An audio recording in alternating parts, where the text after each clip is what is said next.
screen behind me. Stand by to launch. Like you have it on your screen behind you. How do I do that? Let's start. Hello, sports fans. Welcome to FanStream Sports. Nothing but pure sports. This is the JP Show. JP, it is so good to hear you back on the air. Stand by. Now, here's JP. Oh, say, can you see? Oh, Canada.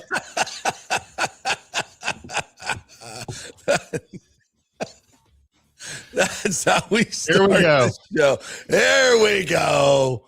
There we go. How about a couple national anthems? I think we should both sing the entire national anthems at the end. Whoever wins gets to sing their national anthem. No, whoever wins, the other guy has to sing their national anthem. The other guy has to sing the opposite national. Yeah, that's how you. There you go. All right, that sounds good. USA Without auto-tune. 2:00 today, women's hockey. Let's go, baby. Let's go. I'm ready. How are you kids out there? Oh, that's it. We should start the show every day with that. We should. Yeah, it's not football season anymore, but we're still going to talk some football today. Charlie Strong is going to come in. You know what? He said last week that obviously he picked Seattle. I picked the Patriots and the points because I just wanted an underdog winner and maybe some money made. Failed miserably. And the further I get away from that Super Bowl, the more I hate it. But look, he said last week it's that Seattle defense is going to be the difference, no question about it. And you'll know early on. So I did use that information and live bet it. And because early on it was like, yeah, I don't think the Patriots are moving the ball much. It's not going to happen. So Charlie will join us. We'll talk a little Super Bowl recap and look ahead to the offseason. You know, he had some really good, obviously being the defensive line coach for the Bucs last year. We had some really interesting things to say about their defensive line and their personnel. So we'll chat about that as well. And we got lots of baseball news, Rays stuff to talk about from promotions. You know how I love the baseball promotions, Timmy. I love the baseball promotions. Some are really good, some are really bad, but they're always fun to talk about. There we go.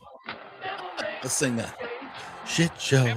It's a shit show. And tickets for this season's Devil Rays hit Right, show Farmer. are going fast. Going fast. Tickets are going fast, D-Wayne. Tickets are going fast. Are they? Are they, D-Wayne? Really? Are they really going fast? Back in 2001 or whatever it was? I don't know. I don't think so. So, JP, in your opinion, are we more likely to have a hit show this year? It ain't going to be a hit show. It is definitely not going to be a hit show. We are signing up. Like, even if the Rays are successful in their run prevention, nothing I love more than a 3-2 ball game. I mean, we are signing up for a lot of no runs scored because the Rays are all in on run prevention. Clearly, they are all in on run prevention and not interested in any power whatsoever. And we'll get to that here in just a second. And I'm going to make an outrageous claim. Just for clickbait. And there I admitted it. So there you go. Just to keep you folks around, I'm going to make an outrageous claim. It's a tease. All right, so there's the show. Charlie's going to join us. No other guests except you wonderful people out there who we adore so much and all your pithy and wonderful comments that are already filling our chat, as you always do. And we'll get right to them today. So, all right, we're going to kick it off with a little bit of baseball chatter today. Pitchers and catchers reporting this week down at Port Charlotte. Thursday, JP. Thursday. I think Rangers pitchers and catchers report today. They do. I had some baseball wood this morning. Oh, you did? Yeah. With that news when I woke up to that. Yeah. And please don't show that today. We saw your scar yesterday. We don't need any more anatomy lessons today. I don't look. This camera does not zoom need to see your baseball wood. Show that. That's fine. Beautiful. Yes, the pop of the leather and the crack of the bat coming your way this week. Which spring training games are awesome. They really are. The weather's fantastic. It's baseball outside. Absolutely love it. We'll be back at Steinbrenner with all the Yankee regalia there instead of the Rays regalia. Watching the Yankees in Clearwater has an unbelievable stadium. Dunedin is fantastic. We got some great venues in the area. So looking forward to spring training baseball. Now, the Rays, obviously, lots to get to there. So yesterday they signed the inimitable Nick Martinez. 35-year-old Nick Martinez is now, kind of feels like that, the highest paid player on the Rays. Wow. With a career record of 48-59 and a 4.16 ERA over 280 games with the Rangers. How'd that work out there for you guys? The Nick Martinez years, the salad years of Nick Martinez. Uneventful. Unmemorable at best. Yeah, just like. Well, but he was with the Padres from 22 to 23. That was his. Yeah. And then the Reds for the last couple of years. In the middle of that stretch, he puts 4 seasons in Japan. So I'm sure that my man Orestes might have some opinion on him. He might have some opinions on him. So, and then at the same time, Marcell Ozuna, who's been out there the entire time, signs with the Pirates for $12 million. I understand we have our Yandy Diaz, who can also play first base. And Ozuna, once a Gold Glove outfielder, Gold Glover no more, not anymore. Strictly pretty much DH, but in a pinch could play outfield. Signs for $12 million. Now, last year he hit 21 home runs, which was a decline, certainly. His numbers went from 40 home runs to 30 and a 905 OPS, 39 home runs at a 925 OPS to 21 homers and 756 OPS. A dramatic drop, which at 35 years old could show that he's getting old or maybe just had a bad year. Does he still have some left in the tank? All I know is this: that mofo is one of the most feared right-handed hitters in baseball. Not too long ago. Yeah. Not too long ago. And we've signed Cedric Mullins and a host of dudes in the outfield. And if you put them all together, they probably have hit about 7 home runs.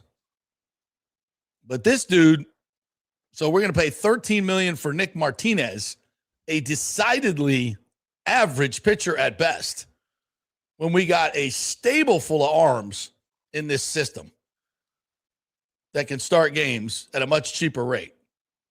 Now, I know this guy is a, quote, innings eater. Are they good innings or bad innings? Because most of them look pretty meh to me. Yeah, you can be an innings eater in a negative connotation, right? Yeah. I just, and listen, I'm also very much aware that we have an incredible coaching staff on the pitching side, led by Kyle Snyder, who is as good as it gets. And they do wonderful things with guys. But at 35 years old, I don't think you're changing a lot of what Nick Martinez is doing. I don't know if there's any revelations that Nick Martinez has not uncovered in his globetrotting 35 years in baseball. You're talking about, a mid-20s guy, even late 20s guy. Maybe there's some magic that we have not discovered yet in Nick Martinez. But to me, he just looks old and not very good. To pay $13 million, it makes no sense whatsoever to me. When you could have signed Marcell Ozuna before you signed the other 50 outfielders that you signed. Yeah. And at least one of them might have had some right-handed power. I just don't get it. Now you can say, well, Marcell Ozuna is cooked. One bad year. And it wasn't even a bad year. At 21 home runs, it's a hell of a lot more power than anybody. And who the hell is protecting Junior Caminero? The best way to ruin a young hitter, leave him exposed like that. And have him not see one freaking fastball all year long and start chasing and just ruin the dude. I know there'll be the analytics guys to come at me with drop a can of field with Nick Martinez. That should be about BAP, but you ever go rate? Whatever. Mark. Yeah, whatever. It's like, my God, this guy is meh at best. He's the definition of meh. And we're going to pay him more than anybody else on the team? 13. Were there a lot of suitors out there for Nick Martinez at 13 million? There can't have been, right? Like, there's no way.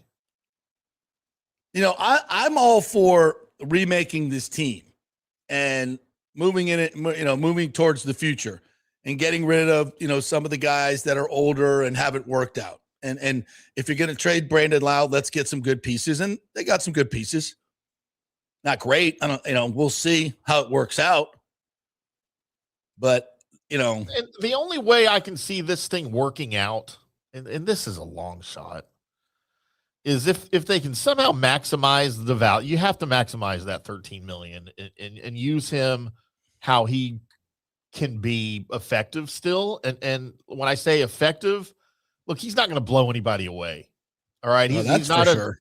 You know, he's not that kind of pitcher. He never really was. And that doesn't bother me. Just get people out. You know? Yeah, he's more control and sequencing is the kind of pitcher he is, right? He doesn't have the huge velocity. Look, and I don't know what the history of the Rays utilizing guys like that is. I would tend to think it's probably pretty good. I mean, you look at Charlie Morton, but I think Charlie Morton was a hell of a lot better and younger than this guy when they signed him. I think a little bit younger. I mean, that would be your comp. And I mean, but I think Charlie Morton had a much better track record when he came here. I'll have to go look at those numbers, but I don't get it. And I know you mentioned the Trop, you know, a pitcher friendly park, right? Especially for a guy with control, not necessarily velocity. So I can kind of see the thought process behind this, but the only way you can get that this is a good move is if he's still got something to give, right?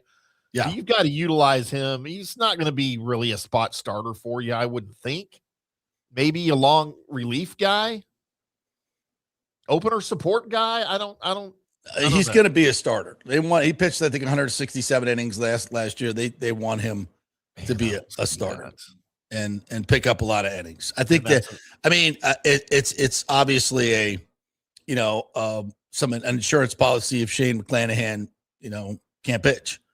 Right. Yeah, obviously he hasn't pitched in 2 years and things look good. Doing the long toss, already out there.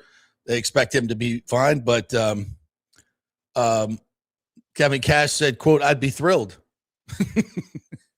Thrilled? Like thrilled? Define thrilled. If those reports are accurate, that's tremendous news for the Rays. Our pitching group, our team, Nick Martinez, from what we have done our homework on and heard about him, it's just a first-class personality, first class in the clubhouse as a teammate, unselfish in whatever role.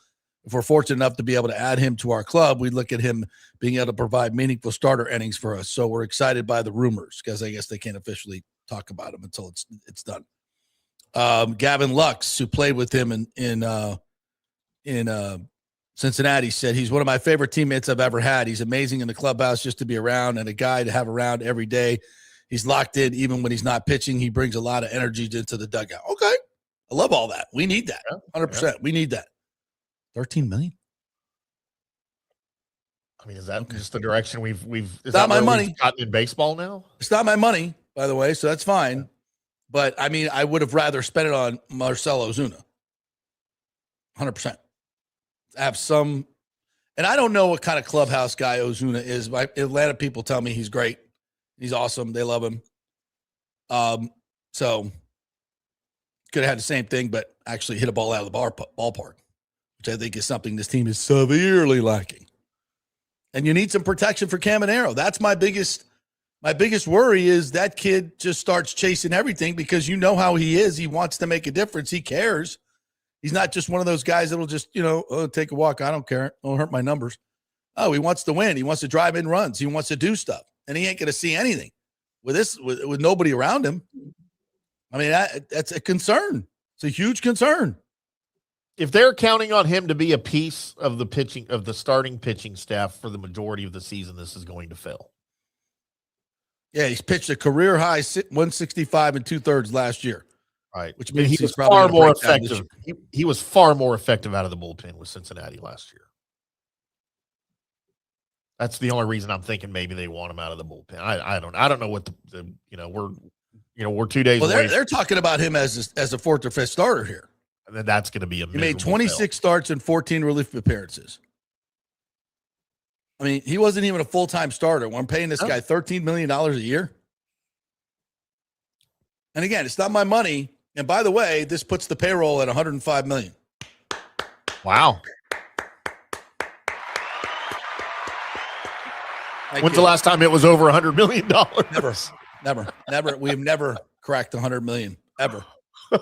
Never cracked 100 million. So as predicted, by the way, here, the new ownership group has a payroll over 100 million. And maybe that's what they were looking to do.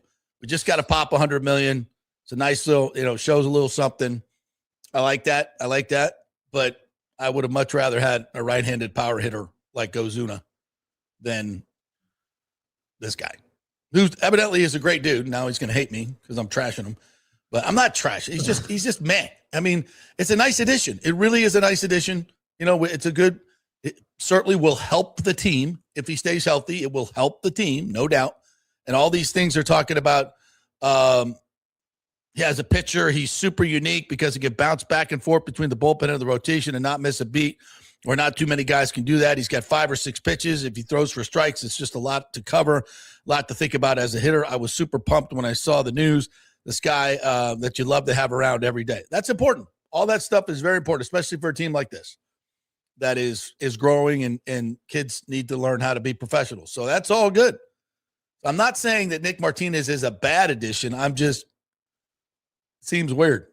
I mean, his WAR last year was 2.3. That's pretty good.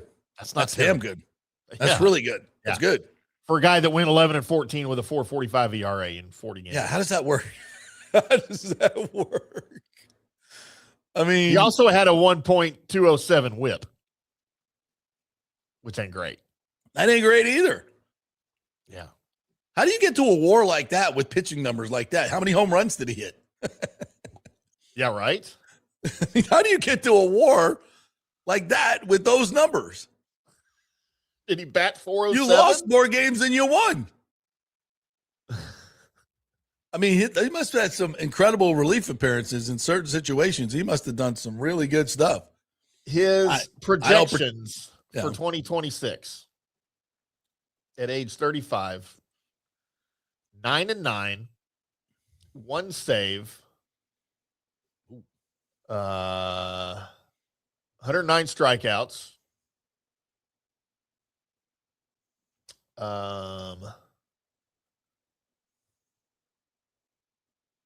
Yeah, I'm trying to find relevant stuff. I'm trying to find 2.3 WAR. Yeah. 404 ERA is what they're projecting for him at 9-9. I mean, I guess that gets you 13 million these days. I don't know. I guess so. I know. But again, it's not obviously it's going to make this team better. Makes the team better. Although it does keep a younger arm off the staff that you don't know what they could do. Maybe that's an Ian Seymour. Maybe that's a young arm that's just developing that's not going to get these innings. I don't know. So maybe and a guy that could be better. You could definitely have better numbers than this. He hasn't pitched in the American League since 2017. I guess that's a plus. Yeah. They haven't seen all the younger guys haven't seen him. Yeah. But he hasn't seen a lot of these hitters.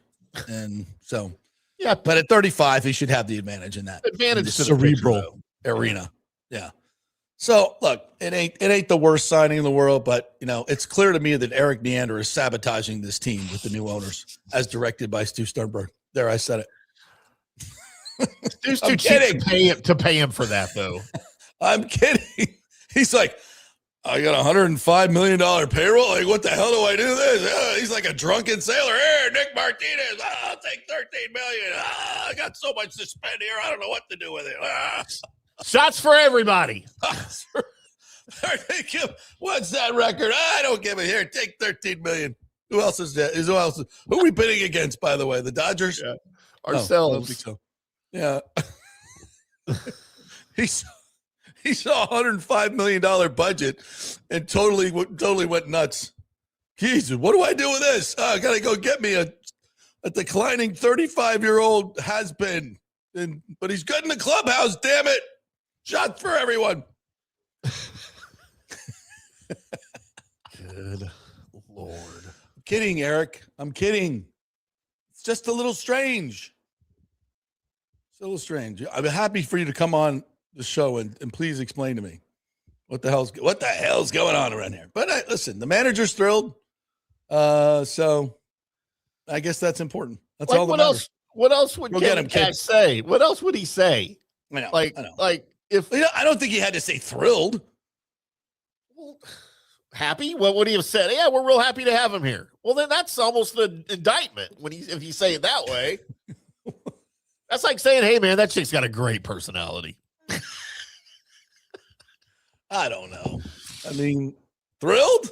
We're thrilled? We're thrilled to have him here. I'd like to hear Thrilled some voice inflection when he said it. Like, I don't want to read it. I want to hear it. Did Yeah. he say, "Oh, we're thrilled to have him here"? Or did he say, "We're thrilled"? We're thrilled that he's here. It matters. You're 100% right. Context matters. It matters. 100% right. Yeah, we're thrilled, Eric. 13 million for this guy. We're thrilled. Couldn't get me Ozuna, could you? The guy could actually hit the ball out of the infield. No. Oh. We got to go get Nick Martinez. All right. That's enough. That's enough of that. You negative Nancy. The hit show. All right, let's so what do you guys think? Rick, let's get the world according to Rick always helps me in the mornings. Rick says Nick Martinez is the old pitcher from the movie Major League, chest covered in Vaseline and Vicks rub. Harris. That was Harris? Okay, you ain't worth your salt, Timmy, if I don't see a picture of him with his shirt off and the Vicks rub on it, because I remember it from the movie. So get on it. That movie yesterday. Get on. Did you? Yeah. Rick nailed it. He ain't Nuke LaLoosh. That's for damn sure. He ain't Nuke LaLoosh. Oh, my Lord. Well, here we go. There's our first Todd Bowles sighting of the morning. Stefan Gonzalez says, good morning, JP. John Cooper, Kevin Cash, and Todd Bowles are our head coaches. One of these isn't like the other. Yeah, Cooper's got to go. He sucks. You're right. What is he 100% right. here? What is he? What that guy? What a bum. What a bum. Mark Halliday says, I'm in Clearwater. Great place to watch spring training. You ain't lying, bro. That is a great stadium. That is a fantastic stadium. Imagine. Yeah, and they're gonna beef that whole thing up. They're doing a whole mixed use thing over there too around the Philly stadium. Gonna have like Philliesville over there. Let me see. There's Nick Martinez. There he is. There he is. Great in the clubhouse, man. He was great in the clubhouse. Was he not? Are you trying to say Jesus Christ can't hit a curveball? By the way, the best baseball movie of all time. Oh, not even close. Not even close, right? No, not even close. Totally agree. Some people go Field of Dreams, and it's strong. It's good. It just doesn't have I'm a comedy guy mostly, you know. It ain't Major League. And I tell you what, if you don't like really, really buy into Field of Dreams, it's a stupid movie. Yeah, I agree. Does that make sense? I mean, I bought into it early on though. So yeah. I remember I was like the first time I watched it, I just didn't get. I don't know, I was cranky or something. I just didn't buy into it, and I'm or James Earl Jones, and I'm like, what is this schmatz? And then you know, the next time I watched it, I really kind of got into it. You know, there may have been some alcohol involved, probably, or other things. And then it was good. But you don't need any of that for Bull Durham. It's all right there. Perfect baseball movie of all time. It had everything in it. I mean, we'll break it down one day, but it had absolutely everything in it for sure. Alejandro Noriega says, good morning, JP. What a good morning. You can't wait to talk Buccaneers and Rays. As always, the Rays made another move with Nick Martinez, which isn't a bad signing. When you say it isn't a bad signing, it's not a good sign. It doesn't mean it's good. Yeah, it doesn't mean it's good. By the way, get ready for a lot of this next season. Martinez working on a 7-hitter.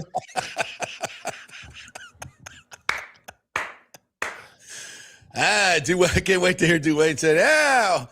As we go to the top of the ninth, another 2-1 thriller here at the Trop. By the way, JP, you want a little tidbit on this movie? What? You see, look in the background. WTMJ TV4, the NBC affiliate. They ain't in Cleveland. They're in Milwaukee. This movie was filmed at County Stadium in Milwaukee. Harris is major league. Yeah. And we're talking Bull Durham. We're mixing our movies there. Yeah. But But we were talking about, obviously. But they filmed this movie in Milwaukee. And they didn't even bother.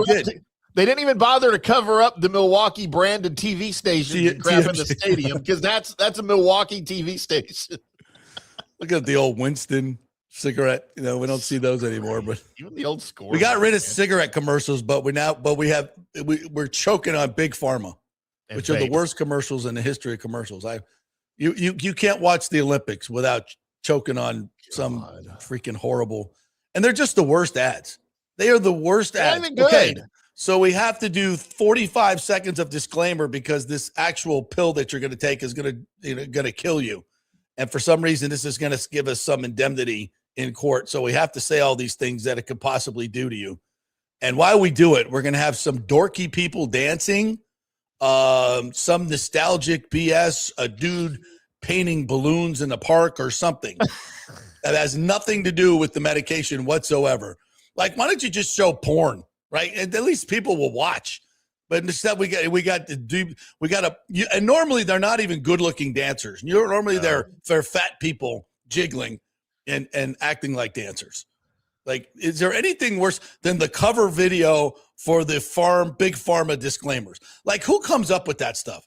I mean, they're sitting around, all these highly paid advertising executives saying, "Yeah, we just got a $7 billion account for this weight loss drug, and we got to do 45 seconds of disclaimers on how it's going to kill you, but you will lose 4 pounds. Your face will disintegrate, and you'll have no muscles in your face whatsoever, and you'll look 30 years older. But hey, you're going to be 7 pounds lighter. So how do we fool them with some really good content here?" And it's never like some ripped dude lifting weights for the ladies or some hot chick in a bikini for the guys. It's always a bunch of dorks doing something stupid. People built like me. Yeah.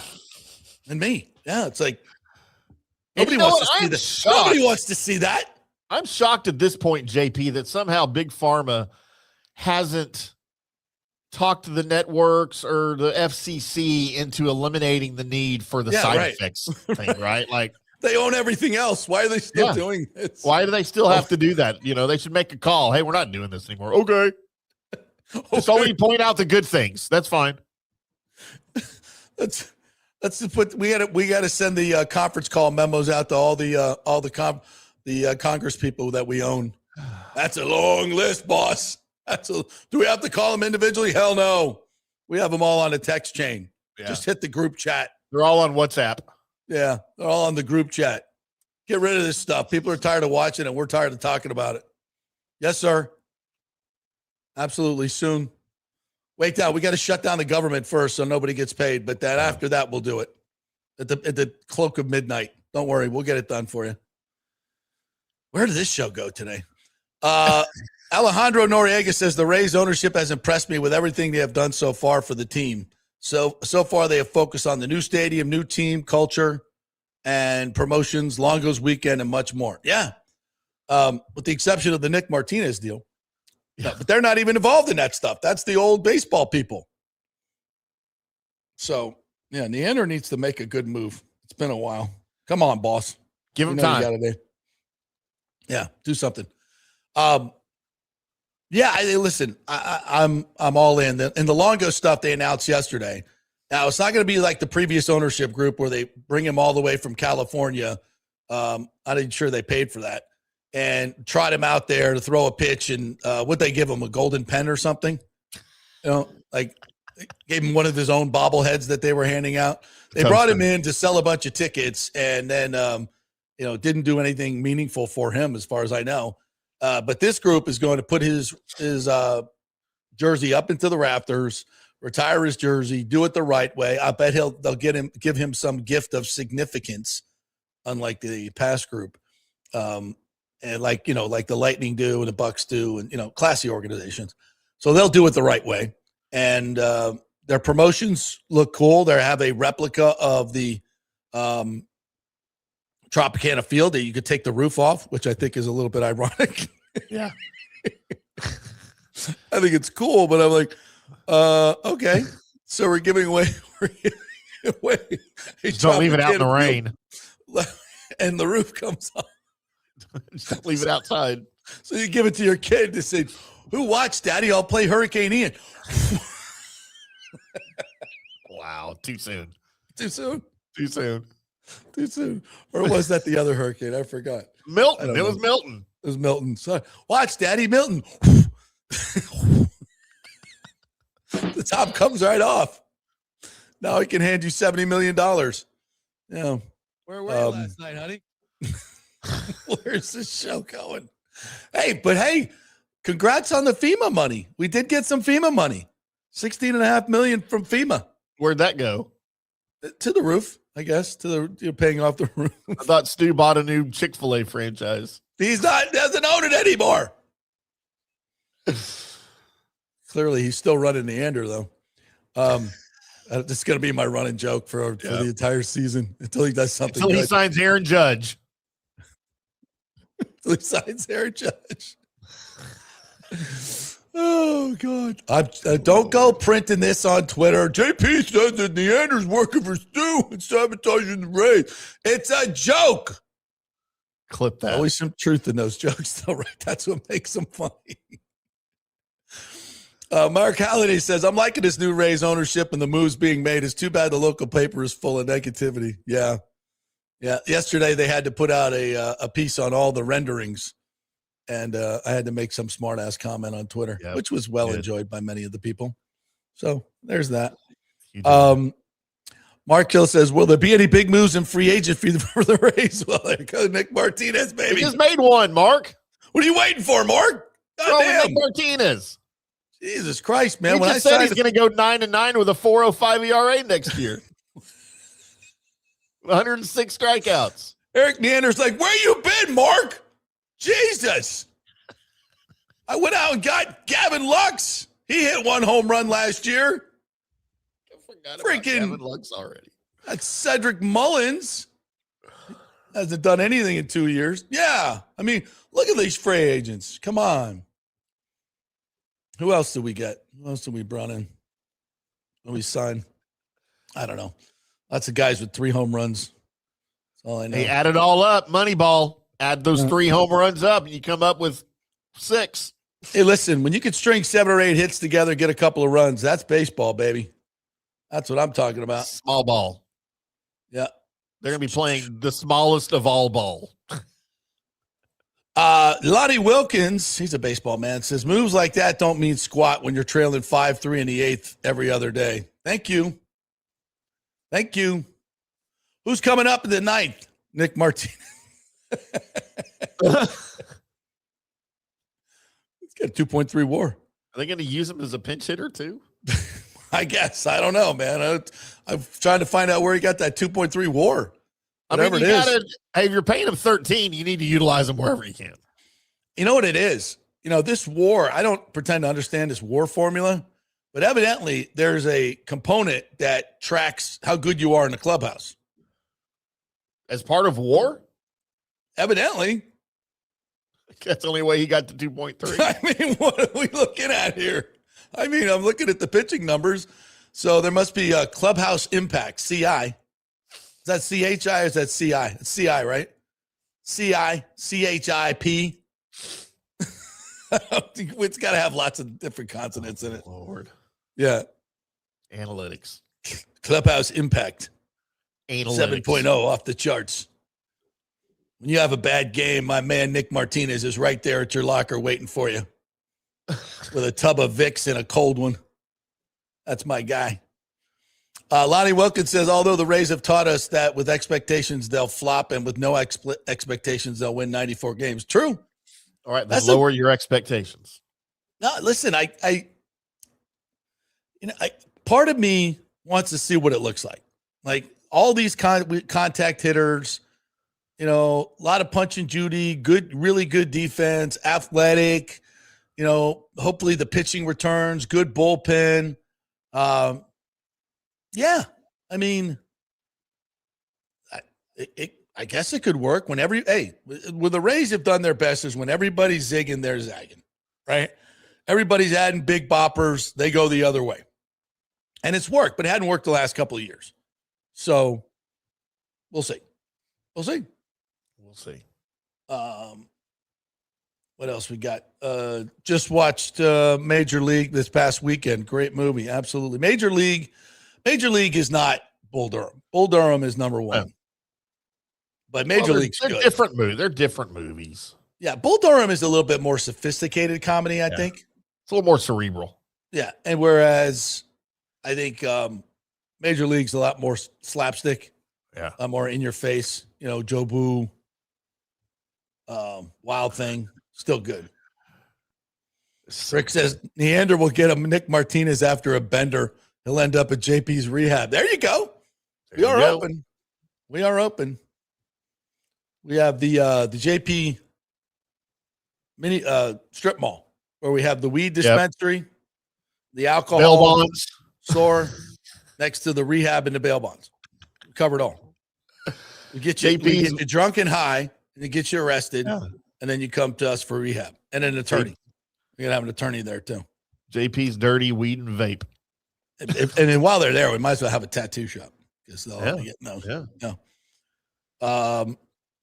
Nathan Elliott, good morning to you, my friend. Said Buccaneers are ranked number 2 all time in the NFL for drafting Super Bowl winning quarterbacks behind the Pittsburgh Steelers. But those quarterbacks did not win the Super Bowl for Tampa. How about that? That's interesting. Because we drafted Doug Williams, Steve Young. Who else did we draft? What is it? Trent Dilfer. Who am I missing? Jameis. Oh, wait, never mind. No. Yes, the most important free agent this season is the stadium. And Patrick, we trust. Absolutely. 100%. 100%. And the Indians dropped this one to the Rangers 6-1 for the Indians. One damn hit. Yeah. I think that's going to be, T. Wayne's going to be saying that a lot this year. Jonah Hamm to the Braves. That's one. How much? You want to grab that for me, Timmy? Love Jonah Hamm, man. Yeah, I would have. He'd look good in a Rays uniform. He would have filled a lot of different.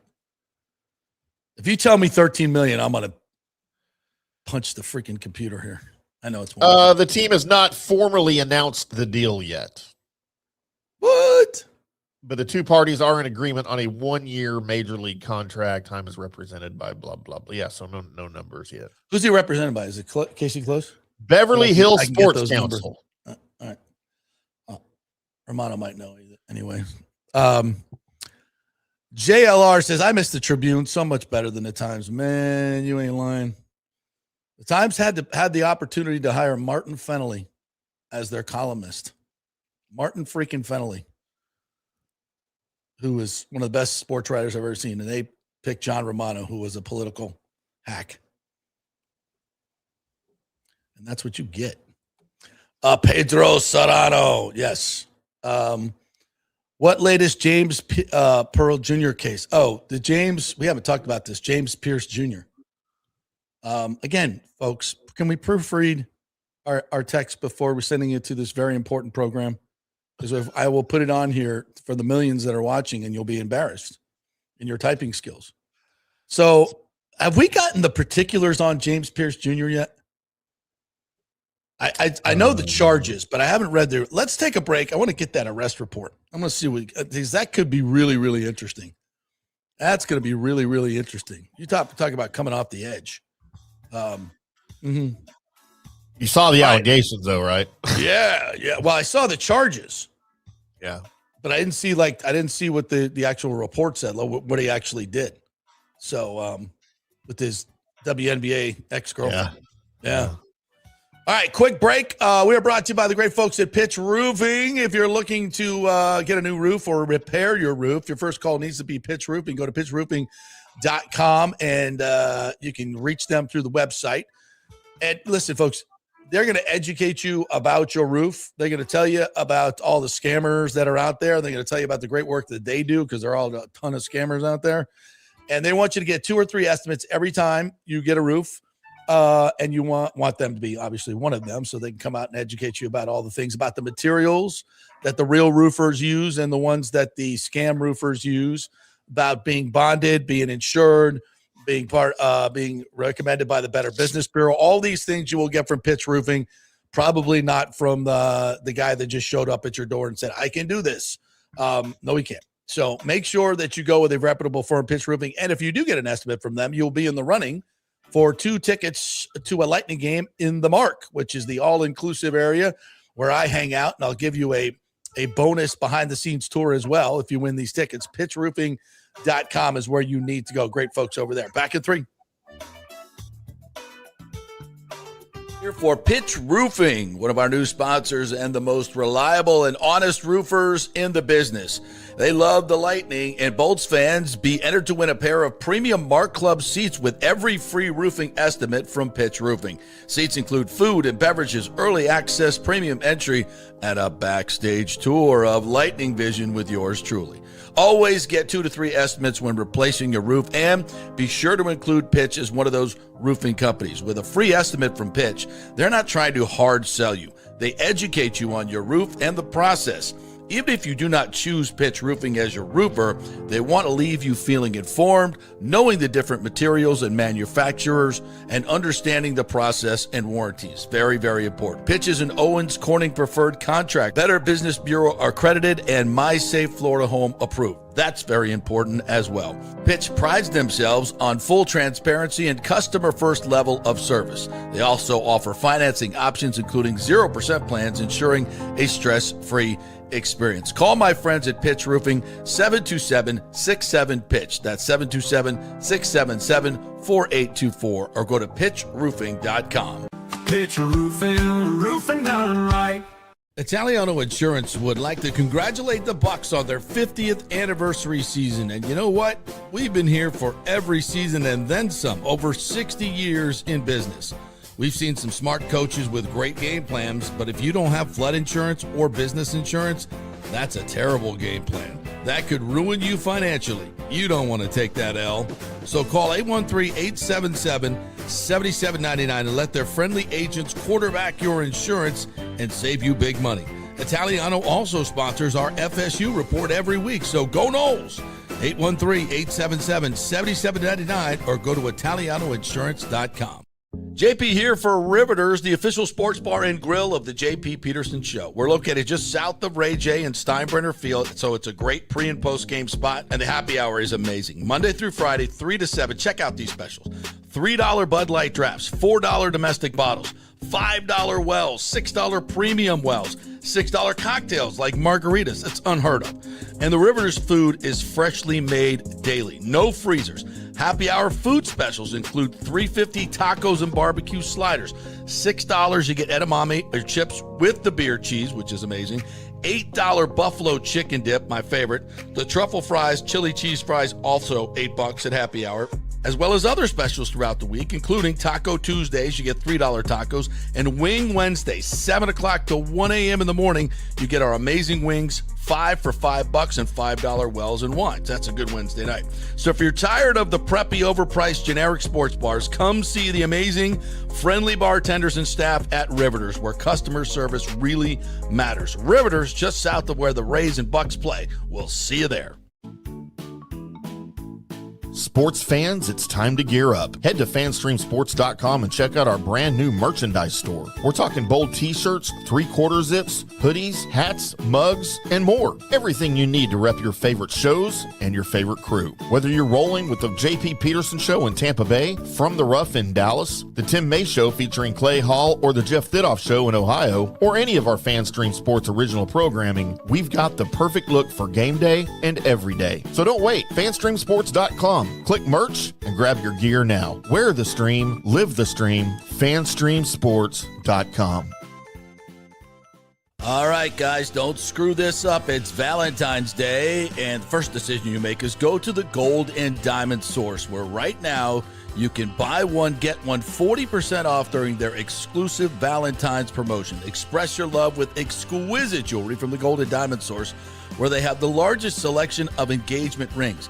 And here's where it gets really good. Starting on Friday at the Open, you can get a $1,000 gift card, and they will match it with another $1,000 gift card. Get $2,000 worth of spending power for just $1,000. Then at 6 o'clock, it goes down to $500. The $500 card match goes from 6 o'clock until close. So get in there on Friday up to 6 o'clock. It's a $1,000 gift card. They'll match it, giving you up to $2,000 in immediate spending power. Then after 6 o'clock, it's $500, and they'll match it and give you up to $1,000 in spending power. Don't miss it. It's Valentine's Day, and the only place to shop is at the Gold and Diamond Source, 3800 Olmerton Road, always online at thegoldendiamondsource.com. It's the love you give only at Gold and Diamond Source. Experience the art of driving at Genesis of Tampa, where luxury meets innovation and every detail is crafted for you. From the bold G70 to the refined GV80, Genesis delivers power, elegance, and technology years ahead of its time. Book service online, and our Genesis Experience Advisors will pick you up and drop off your vehicle. If available, you can enjoy a courtesy car while yours gets a complimentary interior vacuum plus a generous offer for your trade. Every new Genesis comes with the Miracle Advantage Plan, 10 years or 250,000 miles of powertrain warranty and 4 years of complimentary maintenance. Visit us at 801 East Bears Avenue or online at genesisoftampa.com. Genesis of Tampa, luxury redefined. Let's go. Right now, back to the show on FanStream Sports. All right, welcome back to the JP Peterson Show, brought to you by the great folks at Riveters. Had a big Super Bowl party, by the way. Really fun. And that's always the best place to go watch whatever sporting event it is that you want to watch, like the Olympics. I highly recommend you go over there for happy hour today, which starts at 3 o'clock. The USA-Canada women's game starts at 2 o'clock. So by the time it really starts getting good, you can start drinking $3 domestics and $5 wells and 3 o'clock in the afternoon and get hammered. So I highly recommend that. Go over to Riveters and watch some Olympics. Lots of fun. You can see all the downhill stuff that's going on. By the way, I want to get into Lindsey Vonn here in just a second. Do I ever?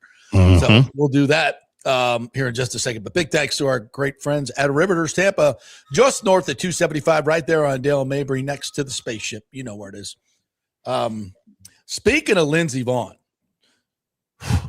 so she now has a torn ACL and a multiple tibia fracture. Let me see what the actual thing is. Because it was reported today. It's messed up. It's messed up. It's messed up big time. Complex tibia fracture that is currently stable, but will require multiple surgeries to fix properly. She said on Instagram, while yesterday did not end the way I had hoped, and despite the intense physical pain it caused, I have no regrets. I think this is one of the great stories of the games. She said, yesterday, my Olympic dream did not finish the way I dreamt it would. It wasn't a storybook ending or a fairy tale. It was just life. I dared to dream and had worked so hard to achieve it because in downhill ski racing, the difference between a strategic line and a catastrophic injury can be as small as 5 inches. It was simply 5 inches too tight on my line when my right arm hooked the inside of the gate, twisting me and resulting in my crash. My ACL and past injuries had nothing to do with my crash whatsoever. I believe that to be accurate. That is accurate. And doesn't mean she should have been out there. Despite that, well, what do you mean she shouldn't have been out there? We talked about it yesterday. She had a torn ACL. You know, other racers not have raced with torn ACLs. Did you know that? How many what? Many downhill racers have raced without ACLs. Okay, not one that was suffered the week prior. I don't know that.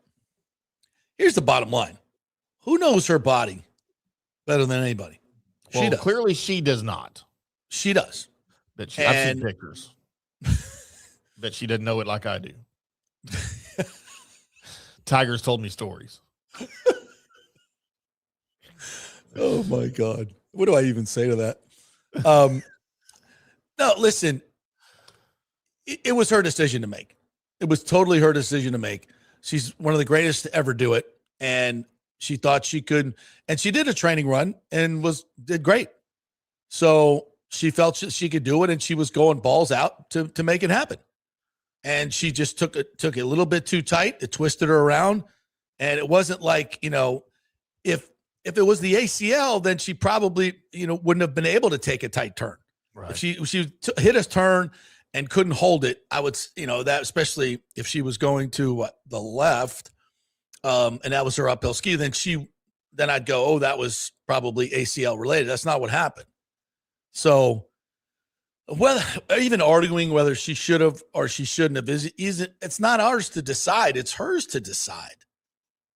And anybody else, like, you can have an opinion, obviously, but seriously, it's her decision, and I think it's a courageous decision, and I think it's a great decision that so many of us can learn from. Dare to be great.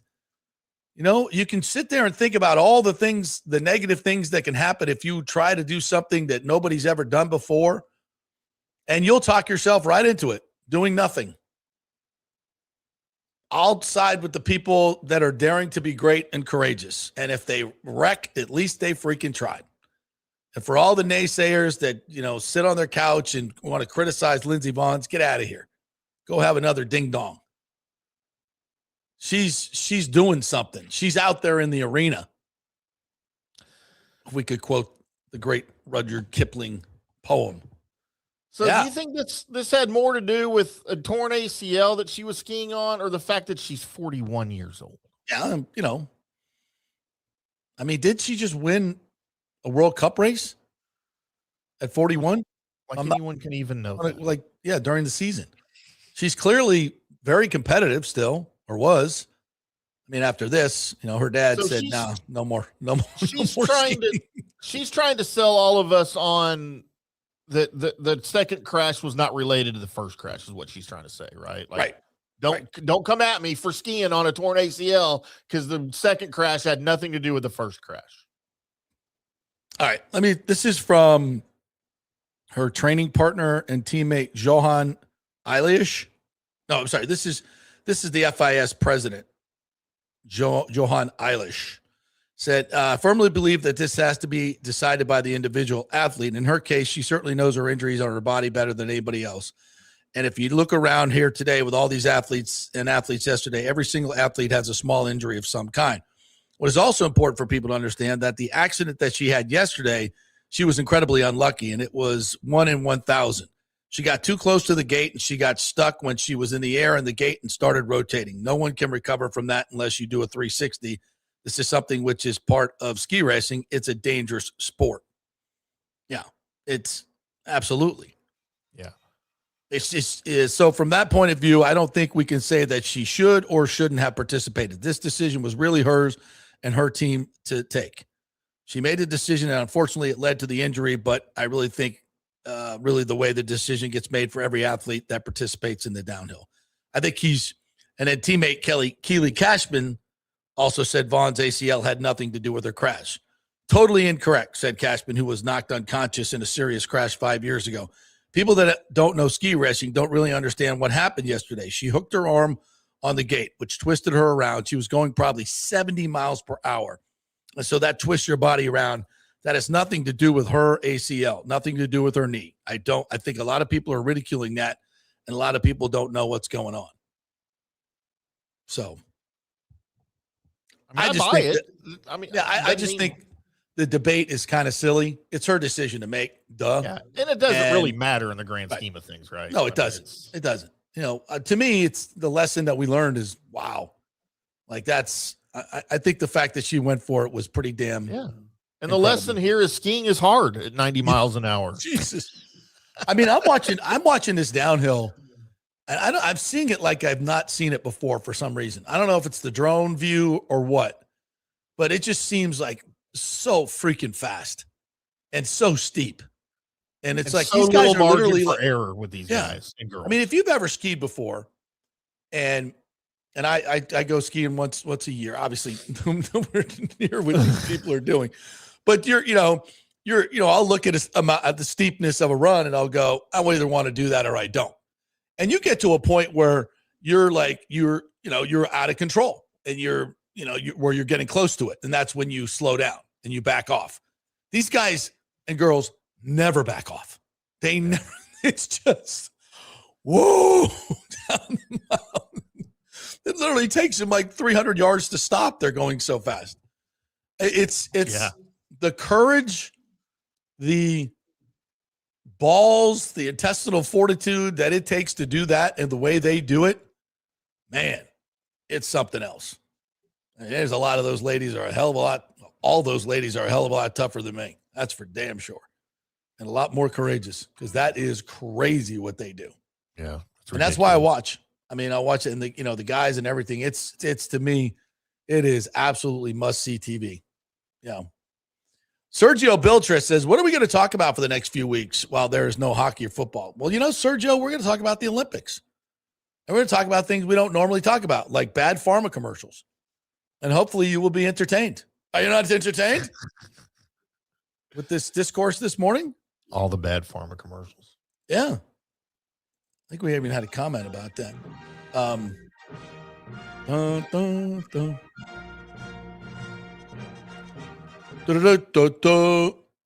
Another song other than maybe Monday Night Football that just gives you sports chills.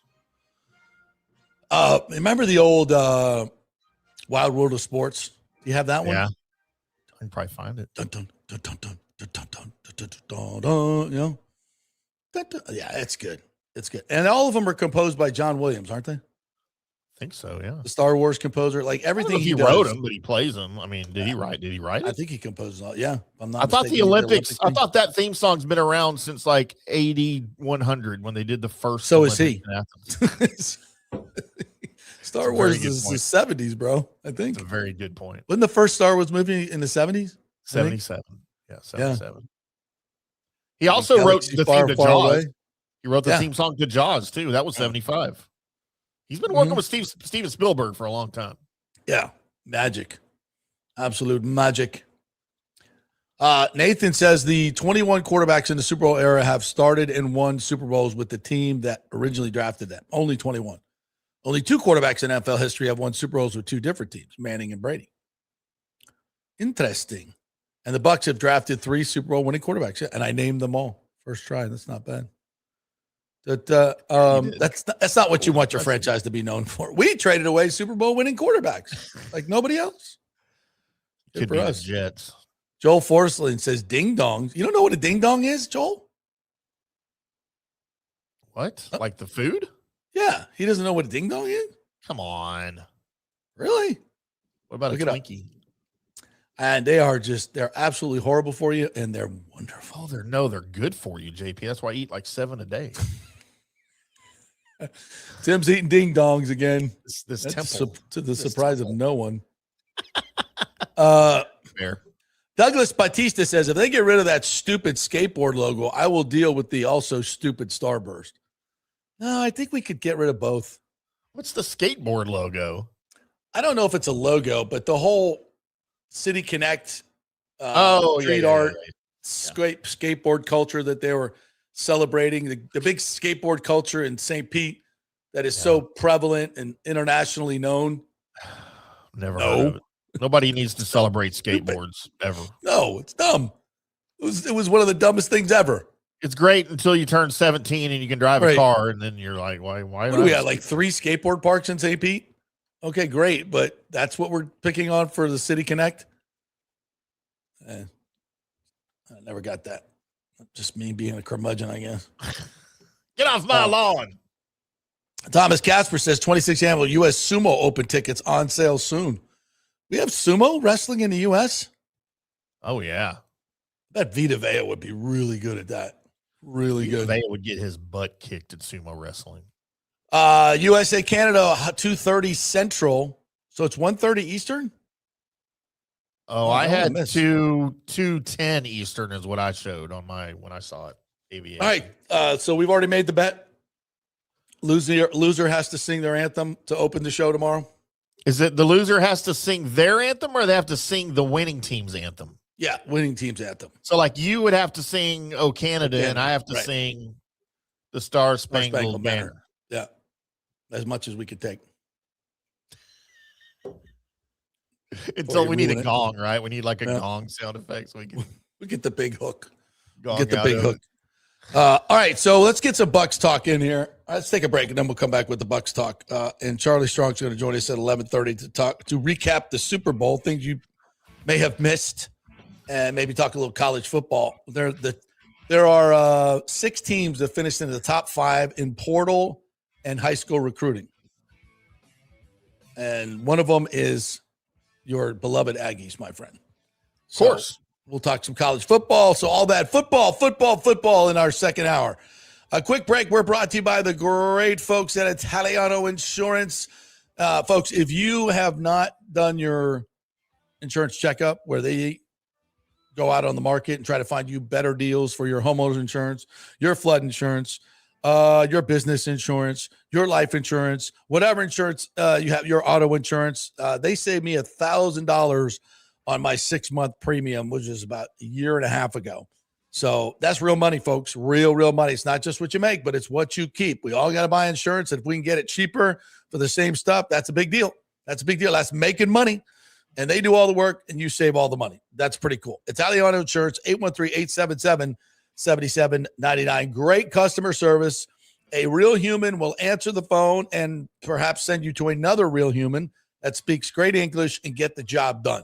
That's how we do it at Italiano Insurance. 813-877-7799. Back in 3. Stay with us. Well, the folks at Third Generation Plumbing and AC want to say thanks for making them so dadgum busy. Of course, advertising on your favorite Tampa Bay sports talk show helps, but it's their incredible customer service, honesty, and integrity that have earned them tons of 5-star reviews. And now you could be part of the team at Third Generation. Yes, they are so slammed, they need to hire more certified AC technicians and plumbers. It's a great family business to work for. My buddy John Rodriguez runs an old school family business since 1995. They pay well, give you all the holidays off, and they offer great benefits. No cold corporate atmosphere here. You're part of the family.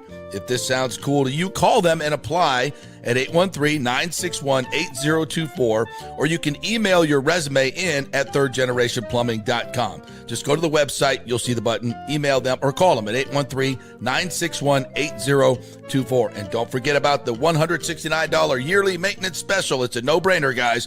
thirdgenerationplumbing.com, and they also do AC. Ciao, Paolo Tini here, owner of Caffè Paradiso, voted number 3 People's Choice Award on Open Table. I want to thank all our loyal family of customers that have been enjoying our great traditional Italian dishes we make from scratch every day. It's a great family story we're proud of. Our family moved from Rimini, Italy in 1984. My dad, Caesar, started Donatello, and that's where I got the start in the restaurant business. I started Caffè Paradiso on South McDill in 1995, and we've been there ever since. From our traditional ossobuco, a veal slow roast for 4 hours, to our daily fresh catch, the Gruppo Paradiso, with a piccata sauce and lobster claw meat, homemade pasta like lasagna, farfalle salchicha, which is a bow tie pasta homemade with fresh sausage. Hold on a minute, JP's favorite. I love it. So come and have a glass of wine with me on South McDill. Get a reservation on Open Table and see all our 5-star reviews. Ciao, see you soon at Paradiso. Welcome to Kingmakers, home of the JP Peterson Show studio and Tampa's premier business networking and social club for members only. By day, it's an exclusive, vibrant co-working space with a stylish conference room,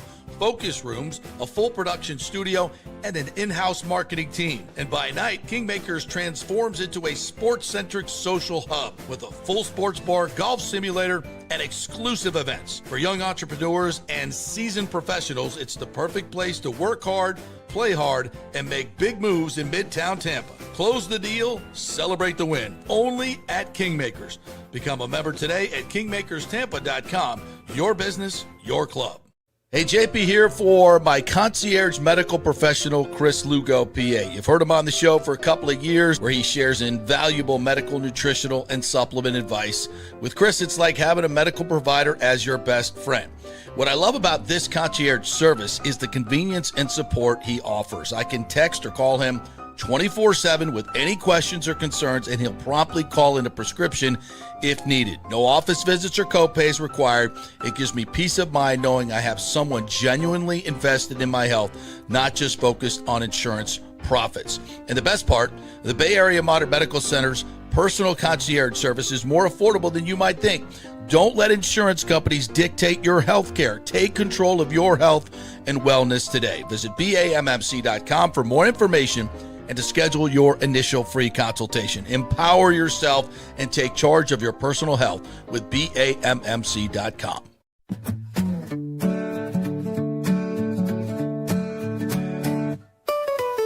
Sunny days or stormy nights, roofing problems out of sight. In Florida we stand so tall, pitch roofing, we do it all. Pitch roofing, roofing done right, for your home, day and night.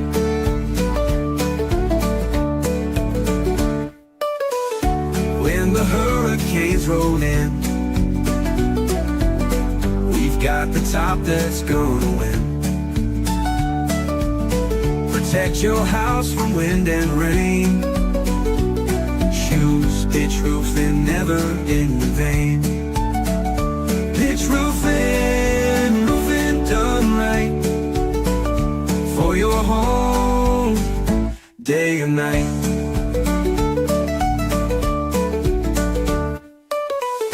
Call us now for peace of mind. Top service you'll ever find. Pitch roofing won't let you fall. We're the best, just make that call. Pitch roofing, roofing done right, for your home, day and night.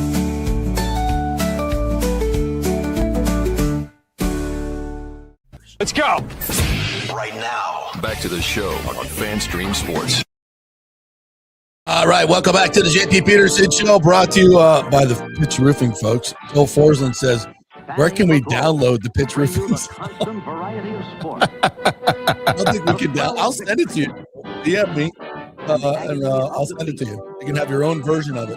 Download. That's right. How about that? Make it your phone ringtone. I don't think it's on Spotify yet, though, but they'll be very happy to know that Rick says, Joel, it's number 4 on Spotify. Y'all haven't even heard the other one. Yeah, we got to worry. Well, we'll just play that one then at some point. Why not? Yeah. It's the end of the show. Yes, we're brought to you by the great folks at Genesis of Tampa. Great folks over there. Go check out all the cars they have there. It is an unbelievable brand of technology and luxury. And the value is it's incredible. You'll ride in those cars and say, this is one of the top sports cars. No, it is, but the price is not. It's much less. So go check it out and go see all the great things they have going over there at Genesis of Tampa. Last month, they were giving away money to USF Women's Soccer. They support a lot of the local USF sports teams here in NIL. So just great community partners. Genesis of Tampa is where you go. Their website, genesisoftampa.com, and they're right on 801 East Bears Avenue, just off of 275. All right, so I got the arrest story here on James Pierce Jr. Okay, you want to hear this one? let's do it. So he spent Saturday and Sunday in the Turner Guilford Night Correctional Center. That may have been the one where they kept me overnight. I don't know, not overnight, but.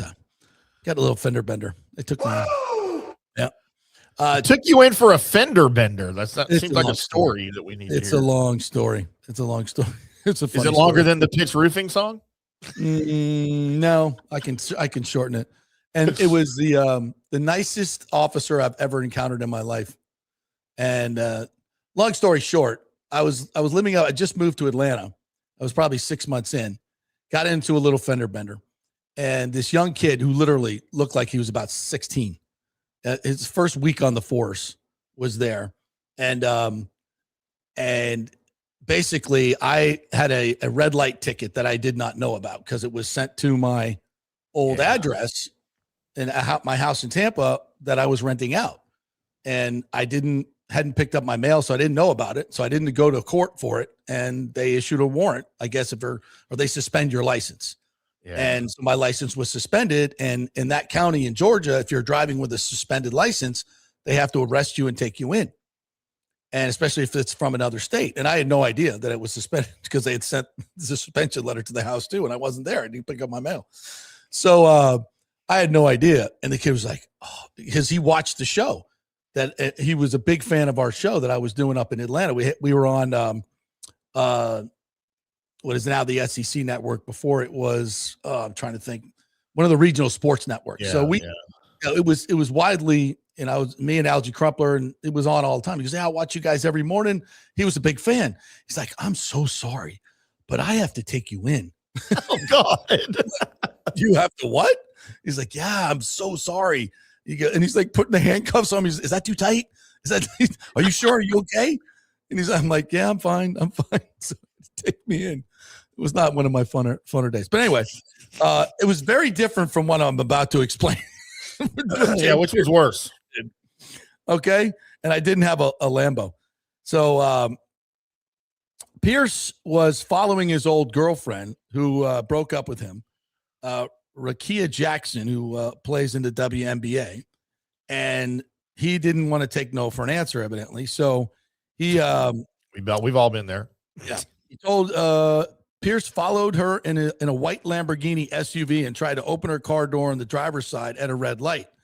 Jackson drove away, but Pierce continued to follow her as he drove towards the Doral Police Department. Jackson told police Pierce collided into her rear of her vehicle near the police station, then ran his vehicle into hers head on. Huh. He has a white Lambo SUV, and I'm going to run it into a woman that doesn't want me to bother her. Seems like a terrible idea. At what point? Take no for an answer. Where are all the red flags here? All these are red flags. It's like a Bucks game. There's so many red flags. Per the affidavit, Doral police officers arrived at the scene after Jackson called and saw Pierce standing outside of his SUV. Because you don't want to leave the scene when you go head on into somebody else. One of the officers pulled out his gun and ordered Pierce to get on the ground, but Pierce instead got in his car and closed the door. After the officer opened the car door, Pierce shut it and attempted to leave the scene. Pierce's SUV came in contact with an officer in his left knee, which the affidavit described as intentionally an attempt to arrest. Following a pursuit by the officers, Pierce's car crashed at an intersection. He took off running. When officers caught up to him, Pierce began to resist arrest by tensing his arms and not allowing officers to apprehend him. He was triaged on the scene and taken to the medical center. Jackson told police she had recently ended the relationship with Pierce after about 3 years and blocked his number, but obviously he wasn't listening. So the Falcons statement said, we are aware of the incident involving James Pierce Jr. We're in the process of gathering more information. Do you need more information? And will not comment on the open legal matter at this time. The Falcons selected Pierce as the 26th overall pick, and they gave up a first round. They traded first round pick, I guess, with the Rams to get him. So, yikes! That doesn't sound good at all. Half sacks. I'm like, yeah, maybe we should have drafted the guy, but he was definitely off our board, and yeah, I think that was probably the right decision. Rick says, JP, after being pulled over, quote, do you know who the hell I am? Copy. You got a ticket, JP, not the dead hooker in the trunk. Just don't open the trunk, officer. That is not why I was arrested. But good. Yeah. Yeah. So not good. Not good for him. Yeah. No. What else do we have here? Bella is in this morning. Hello, Bella. Hello, Bella. Bella says, we have all been there, the moment when we realized we painted all the red flags white. Shaking my head. Yeah. You allow for some things, right? You allow for something until they prove you different. Mm-hmm. Sure. Yeah. Alejandro says, after watching Raise the Flag 50-year documentary about the Bucks, Culver House effed up. We should have kept D. Williams and Steve Young, who went to win Super Bowls elsewhere. You think? Yeah. You think? Yeah, that was the curse of Doug Williams. Yeah. And rightfully so. Over, rightfully so. What, $200,000? Or less. Yeah. So, yeah, ownership is important. All right. Our football coach is here. So let's bring up the great Charlie Strong. Last year, Bucks defensive line coach, Texas, USF, Louisville, two-time ACC coach of the year, and our football analyst here. What's up, Coach? How are you? Doing well. How you doing, JP? I always forget to put your mic up. That's me producing. I got him. You're good. You're good now. I'm good. Yeah, I'm good. You called it. You called the Super Bowl. I should have listened to you. I went and bet on the Patriots. I didn't think they'd win, but I thought they might cover. Little teaser bet. You know what it was? I just watched both offensive lines, and then when you get in a game like that, you're talking about in the trenches. Yeah. And look what Seattle did, and I don't know if it's because of the rookie, the left side of their offensive line. It was just those guys up front. They just dominated. Yeah. And Lawrence, those guys, they came off the ball. They were able to get pressure on the quarterback, and they were able to stop the run. Mm-hmm. Because you think about the pressure that they put on the young quarterback, like May, he just didn't have enough time. He couldn't set his so bad. He couldn't throw the ball, but when you play at the level that they played, and they played fast and they played with energy, and it was a fun, from a defensive side, it was a fun game to watch. Yeah, for a defensive coach, but you said you'd like to see a little bit more scoring. I would have loved to see a little bit more scoring. Yeah, I didn't mind for it to be a defensive game, but I mean, you look at the field goals, you're like, okay, 6-0, it's 9-0, it's 12-0. Like somebody score a touchdown, then someone get another touchdown, then let's make this thing interesting. So the other advice I did take from you as well was watch the trenches. So after I realized that Seattle was not going to, that they were going to win this game in the trenches, I went and did a live bet. So at least I covered the stupid Patriots bet, which was good. So thank you for that as well. So when I thought that Josh McDaniels, who I think is a great offensive coordinator, I was wanting a little bit more from him. Why did he not adjust? Or is it just, if your offensive line is getting beat that bad, it's hard to call any plays at all? Well, it's you get in a game like that, and you, like, as an offensive coordinator, you have a set plays that you want to call, and then when you start getting beat, when you start getting the pressure on the offensive line, you kind of get flustered yourself because these plays aren't working. When there are plays that you ran before that you've got good results from, and it was just, they dropped back the pass, and they were getting beat just by a 4-man rush. It was, late in the game, they start bringing the pressure, bring the backer, and the nickel was clean because the linebacker was coming. He was eating up the running back, and the nickel was coming clean. Yeah. But it was just, it's hard for the offensive coordinator because he's sitting there and he want to try to protect his quarterback. He can't protect his quarterback because he don't have enough time to throw the football. Well, the answer to that is get it out quicker, right?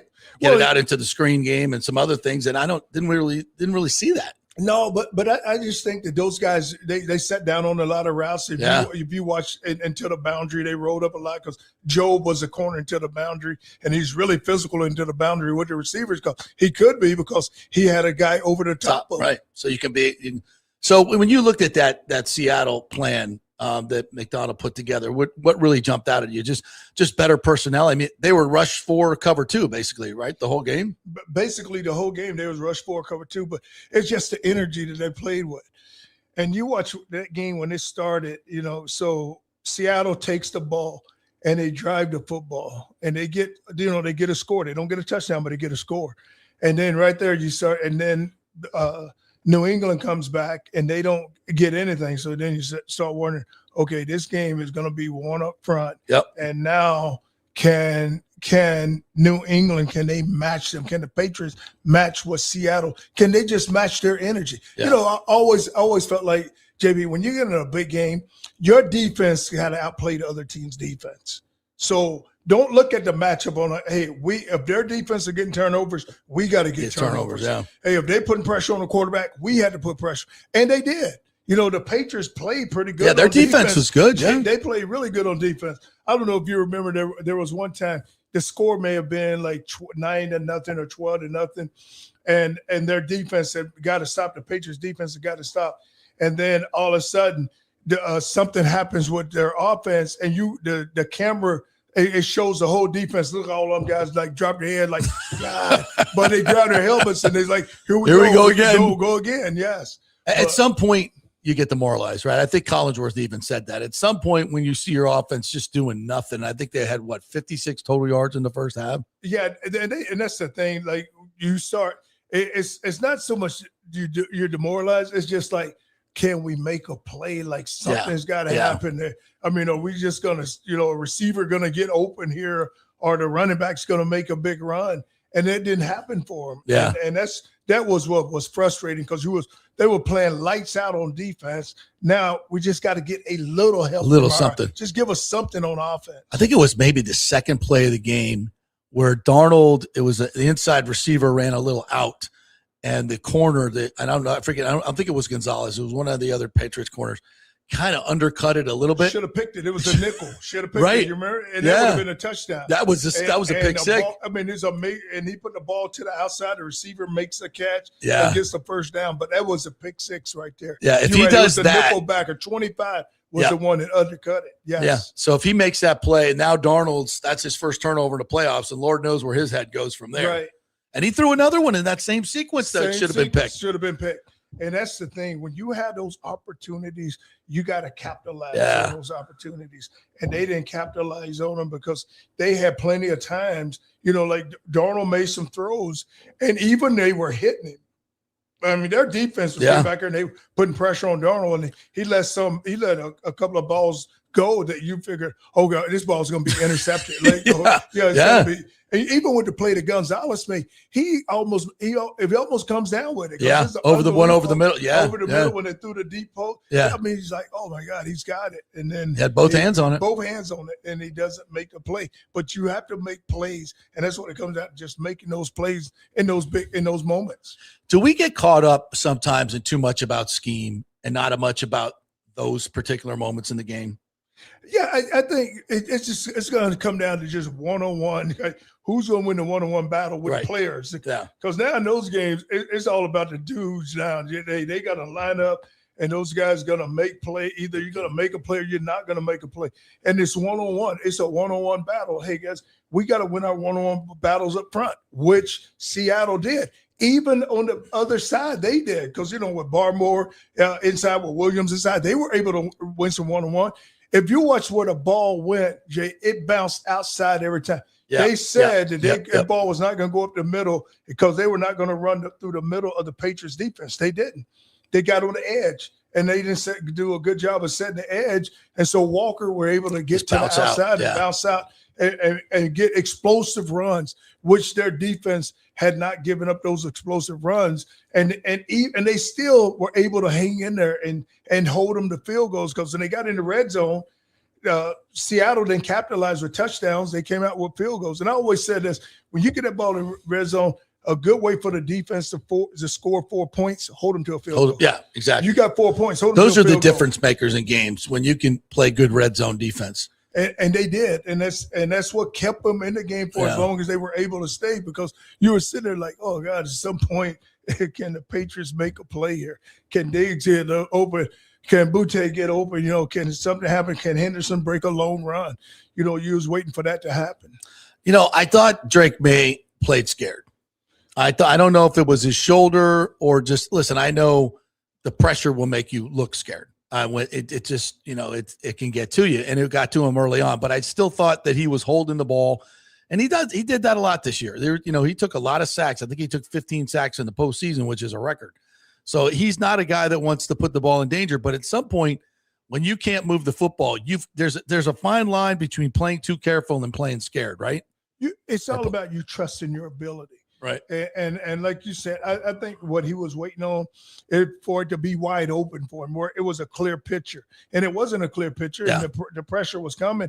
And sometimes you just got to just trust your ability and just let the ball go. Which he did on those 2 plays, and they scored a touchdown. And they scored a touchdown, but just let it go. Just throw the ball out there.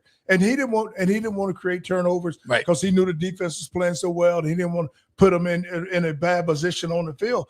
But at some point, it just got, hey, guys, just trust your ability and go play, and it all happened for you. Have you had situations where you had to go to your quarterback and you say you spent all your life telling him not to turn the ball over, and you're like, let it rip. Yeah. Come on, let it rip. You got it. You're playing too careful. You got to let it go. You have to, and you have to tell him. And the quarterback's he's got to trust himself. Like, hey, let it go, guys. Just let it rip. The defense is playing good. We're gonna play fine on defense. We're gonna hold them on defense, but you have got to let it go. Yeah. Yeah, and I think there was a little bit of that going on with Drake May. Yeah, and like you said, when you hold the ball, like especially in a game, because you know the pressure's coming, so get the ball out. You know, he threw the one time they were backed up on the goal line and they were coming out, and he threw the receiver, came in and he whirled the bird back out. Yeah, made a throw to him, and Seattle was in cover 2 because Job got the receiver released outside. He took Joe really, jammed him to the outside, but he wasn't able to get back in to stop, a 6 or 7 yard gain. And that's all you needed, and I think that, like those guys are looking for the big play. Just take what they give you. Take what they give you. Just take what they give you. It's going to be there. Just take what they give you. And because you're going to be able to just keep the chains moving, and they didn't keep the chains moving. Just move the chains, guys, And he made some throws, and, some of them were behind, but it was all about just keeping the chains going. It's funny that in the NFL, Charlie, as you know, the hiring cycle it's kind of, everybody wants to find that young, up and coming Sean McVay connected offensive guy. And here's Mike McDonald. Turns that whole program around, and he's doing it with defense, but not like their offense sucked. I mean, their offense was good. But even as Jay, when you look at the NFL, like everybody talk about Sean McVay, he has a quarterback. Yeah, he has receivers. Like he has tools around him. Yeah, and even you look at the year that Chicago had. Yeah, the quarterback played well. When you get good quarterback play, then you're going to have a chance. You're always going to have a chance, and that's what Seattle did. Darnold, he had 20 turnovers, I think, during the season, but he had 0 during this run in the playoffs. He had no turnovers. So when you can get that type of play out of your quarterback, and it happens, because you think about when Cincinnati got there the 1 year, Joe Burrow was having an unbelievable year. So it comes back to that quarterback play. Yeah. And people say, I'm looking for this young and up and coming coordinator, but sometimes it doesn't happen for you because you don't have that guy. Yeah, and that's a critical piece of it. And Charlie Strong joining us here. College football is becoming that as well. And the difference in college football is it's free agency every year. So you can just go out and find a new quarterback. We just had National Signing Day the other day, Charlie. And you remember when that was like a national holiday. It was such, when you had National Signing Day, it was so big because the fans got so into it because they was wondering who you were going to get. Well, that was the talent acquisition. That was the NFL draft for 1,000 teams. I remember when I was at Texas, and so and Coach Brown did a really good job because what he did is a lot of times he would get all his commitments in May. So I waited until like National Signing Day, and I had it set up, JP, where this guy was going to go at 7:00. This guy was going to go 7:15. So we had a group text of all the guys that were going to sign on that day, from Brandon Jones to Malik Jefferson to Charles Omenihu, to PJ Locke to Malcolm Roach, to, those guys. One right after another. Just one after another. Mike Dixon. They were going to all go, like one after another. And some of the fans got so upset because they didn't do it earlier. Yeah, but it's National Signing Day. You want to make it a big deal. You want to own the day. But now you don't have that because you look at rosters and like 50 of those guys are going to be gone. So it'll be 50 new players coming in. So it's almost like, when you went to like a Florida State or Miami, that was a big deal. Like that that guy, now it's almost like, hey, he may be here 1 year and he's out. Yeah. So how big of a deal is? I mean, it is big because guys want to win, so they're trying to build their team off of a talent. So they're saying, hey, I'm gonna go get this guy for 1 year, and then you know what? We'll see what happens. Yeah. So there were, I think, 6 teams. I think I had them in my that were top 15 in portal and high school recruiting. Miami, Florida, Texas A&M, Ohio State, I think. And now, so you've got an early signing period, December. Yep.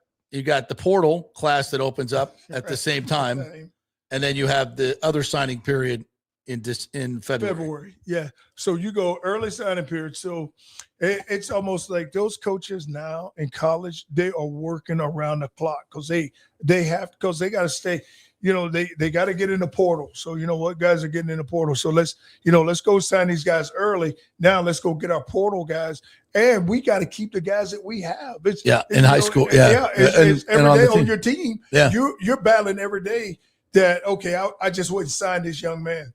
Now I told him he was going to play. Now he may not get the playing time that he thought.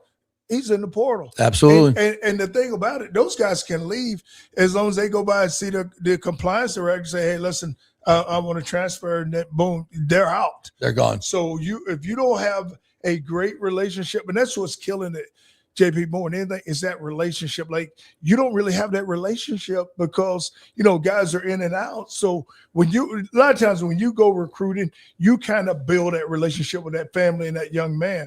So now you don't have it because you only got him for 1 year, and then now he's gone. And it's almost like everybody's trying to find who is the best player. And if they can get him from from another team, then they're going to take him if he's willing to come. Yeah, what a crap show this is right now. Oh, it's unbelievable. Is it sustainable? Well, what you like to do is just make it where they can only transfer one time. Right. And if you could get that back going again, because when we were coming up, coaching, guys had to sit. So if you got a transfer in, he had to come in, he had to sit a year. He had to sit a year, and then he got his chance to play. But now the way it is, they're coming in, and I just saw where the young man from Alabama was finally ruled ineligible. Yeah, after going to the G League. Yeah, I mean, think about that, JB. He went to the G League, so he went to play professional basketball and now come back to college. Now all these professional players who aren't making an NBA are wanting to come back. They're wanting to come back because that's crazy. That's unbelievable. So, well, you want to say, you know what? They're the better players. It will, they will make college basketball better. But what's really getting killed here is the young kids. The young kids. It's like the kids are coming up in high school. Thing. They're not even getting recruited. You think about it, JB. It used to be a time where you would take a young man and you would say, you know what, he's not ready yet. So let's develop him. And by his junior year, he's got a chance to be a player. Guy sit for 2 years. To sit now, he can be. Yeah. You can't do that now because it's almost like it's like he's got to go play right away because you're not sitting there willing to wait because now I can go get someone who's done already played. Right. And so now that kid's already played, I don't have to worry about this young man. But that's it's killing the high school. Yeah. And those guys are not getting the chance that they really deserve, especially if you are a tweener. You're not getting that opportunity. And the quality of the game, I think, has got to suffer because you're getting guys now, right? So even if he comes in spring, you got 15 practices. And then fall, you've got, 20 practices before 2025? Yeah. So you're about 30 practices, 35 practices to teach your entire system, where guys used to be in a system for 2 years learning it and waiting their time. Can you teach a system to a player of 35 practices? That's what I always felt like because everybody is not running the same system. Right. So now it's tough because, this guy could have came from a spread and now we're not, now we're not spreading it out or it's all different for him, because it's the West Coast offense or is this offense or is this offense. So now you're bringing him in after he's been somewhere. Now you bring him in. is old habits that you're probably going to have to break because Right. he's going to have Yep. some habits that he's going to have to break. And then you got to get him ready for the season.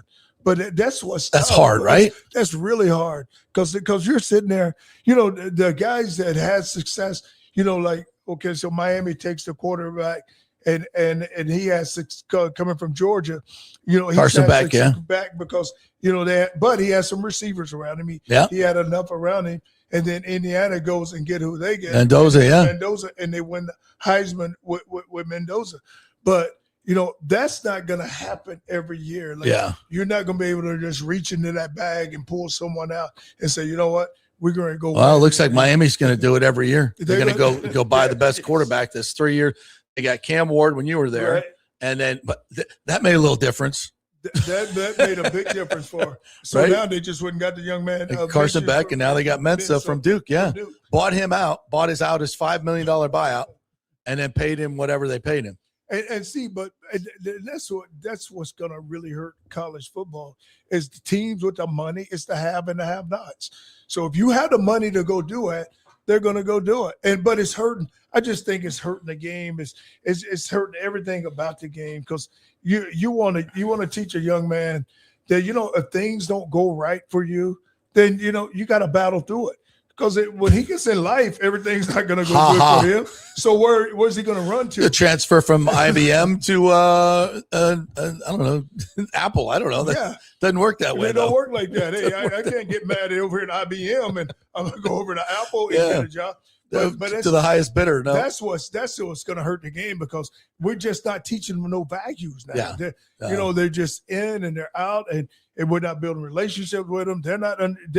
It's all about let me go get a team to go win, and then when they're done, then he's done. Then okay, so where is his allegiance to? Is he elite?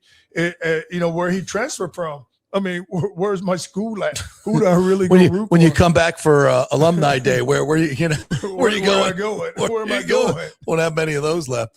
So if you were going to fix the calendar for college football, how would you fix it? Especially with the coaching situation we had with Kiffin was just awful for Ole Miss. It was awful for the players, awful for everybody. How would you fix the calendar? You got to take away the early signing because now when guys get into the bowl games and guys get into the playoff game, they can go coach that game. Without worrying about, absolutely. Hey, I got to go recruiting. I got to get on a plane. I got to go to practice. I got to get on a plane. I got to go see so-and-so. And, I can be in Texas and I got to go to Florida to go see so-and-so.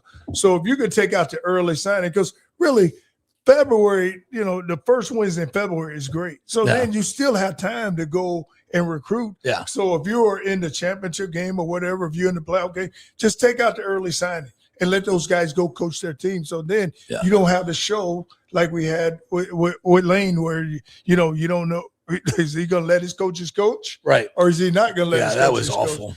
So now you don't hinder a school and you don't strong arm a school where, they're sitting there worried about who do I have or if this is going to happen. So now all of a sudden say, okay, so now take it out the early signing. So that would be a huge part of it. Can we embargo coaches or schools from stealing other teams' coaches? I mean, can we say you can't talk to coaches till after the season? No, because it's so agent driven now. Yeah. And even if you had a rule, the agents are going to be doing the deals anyway. They're going to be doing the deal. They're going to be doing them behind your back. Right. Those agents are going to know so-and-so, and this guy's going to contact, hey, who's this agent? He's going to contact this agent. They'll have the deal done. Well, I mean, but at least they'd have to stay with their school. Right. They couldn't announce it till afterwards. I don't know. Maybe that's better. But what they're trying to do with those guys is they're trying to get a jump on it. So if I'm going to leave a school, I want to make sure I start recruiting for my next school. But like you said, that'd be a great point if you could just stop, hey, guys. That the NFL does it. The NFL. But I think eventually it would turn into something like that where, hey, you can't talk to these guys until this time. I think basically college, and I said this, I think 10 years ago, eventually college is going to have to adopt the NFL model, and I think that it works. It creates parity. Yes. It's just a bigger NFL model where the players are going to have a union and they collectively bargain it. They have to stick to their contracts. You don't have all the crazy free agency. There's there's some rules and regulations that are, and actually an enforceable body that can do it, because college football is all one. I think that has to be where it goes, right? At some point. At some point, but then you got to look at, like, now on signing day, how many guys are you allowing them to sign? Yeah. See, so like NFL, it's a roster limits. Roster limit. So now what are we going to do? Or is it going to be a roster limit? Yeah, I think you have to have that. You're going to have, because if you don't, I just think that the schools with no money will suffer if you don't. You need a roster limit so you can get those schools built back up. Absolutely. So now they have someone that you can almost pull from. And I was thinking about this, Jay. If I'm at a school that I got Florida sitting there, I got Florida State sitting there, I got Miami. I say, you know what? It's almost like baseball. Like, hey, listen. You sign him, and then if you want him to develop, send him to me. I'll play him for 2 years, and then I'll send him back to you. It's almost like you got a system set up where you're helping, where you're taking the young man, where he understands you're only going to have him for a couple of years. So if those schools can't compete, don't have that money to go by, then just, hey, let me have him. I would develop him, and then I would send him back, and I would give him back, almost like a farm system. I send him back to you. The smaller schools. Yeah, with the smaller schools, because they don't have the money to compete, so they don't have that money. And then every year, their team isn't getting rated. Right. Now, they're getting rated every year, so their best players are out. And nothing to take anything away from Golick. But he took 15 players with him from South Florida. Right. So now they got to go replace those 15 players. I think both starting lineups they're all gone at USF. They're all gone. So that's what's going to be tough. That's insane. So and that's insane. But he's looking. He's going to same thing that happened when he went to Indiana. Yeah. So he went there. Yeah. With Sig went to Indiana, he took James Madison, all those players from James Madison. So he took them with him to Indiana. Yeah, which normally coming from a smaller school to a bigger school, like Summerall coming from Tulane, there's not a whole lot of players that he can bring to Florida that he even wants. I mean, the Florida roster's stacked already. So a lot of people are like, well, he didn't take a bunch of players from Tulane. I'm like, how many was he really going to take? Yeah, I mean, how many guys, because he's looked at Florida roster, he looked at what he had. Yeah. And he said, I don't know if these guys can go. Hell no. I mean, there might be a few, but 3 or 4 maybe. But like you said, even recruiting, you shouldn't be recruiting a player that Tulane has. Yeah. You should be, hey, I got to go to Ohio State, recruit players at Ohio State. I got to recruit those type of players, Miami players. Exactly. Those are the guys you got to go recruit. Yeah, I think they were giving Summerall a little bit of credit for that. I'm like, I mean, clearly the ones that Golish wanted. I mean, who doesn't want Byron Brown? And I think their receivers that he got too are SEC caliber receivers. I think Byron Brown was one of the best quarterbacks in the country. I do too. I don't know why he wasn't the top. Strong. Yeah. He's physical. He can throw the football. He can run through you. It would not shock me next year if he don't take that team and go lead that team to the playoffs. Yeah. Because he is an elite player, and he's that good. And because you'll get into that conference and you're gonna look around in the SEC. Who's better than him in the SEC right now? That's what I'm saying. Like Trinidad, maybe. Yeah, but you look at quarterbacks, say who's better than him right now in the SEC? Is that fast break, that fast tempo offense that he runs, Golish runs? Will that fly in the SEC? It'll fly because they got to get lined up. And see, Tennessee does it. Yeah. So Tennessee runs that same offense. So they get some that fast big plays. Yeah, they're fast now, and they get lined up. And when he has a quarterback and he gets Aguilar back, so it'd be interesting to watch Tennessee next year. But it is fast and it's up tempo, and they're on the ball now. And because when I was at Bama, we played Tennessee, and they beat us the 1 year in Knoxville. But it was they were on the ball so quick, and the ball is coming out. And if you got to get lined up with the DBs because they're throwing vertical routes, they're throwing deep balls now, and the ball is coming out, and it's coming out quick. All right. Next time you come in, I want to dive in on that topic, and let's break down the fast break offenses, these offenses in the SEC, and what Golish is going to be running. I think that's and what kind of pressure puts on you as coordinators.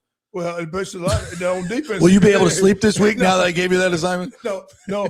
But just remember this: when you go fast up tempo offense, you got to help your defense. Exactly. That's what I'm talking about. The defense is the one that suffers. Right. Because the offense can go out there and score in 40 seconds. Right. Now your defense go out there, and if they drive the ball on the defense, they're right back out there. Right. So it's what you gotta. It's almost like, hey, it gotta be hand in hand. Hey, defensively, we gotta help our defense. Now let's up tempo on this time. The next series, we may go run the ball and let's go play. Settle down and go play. Yeah. But it is tough on the defense. Hell yeah, it is. Yeah, that's what I'm worried about. Yes. I know the offense can score, but as a if you're the head coach.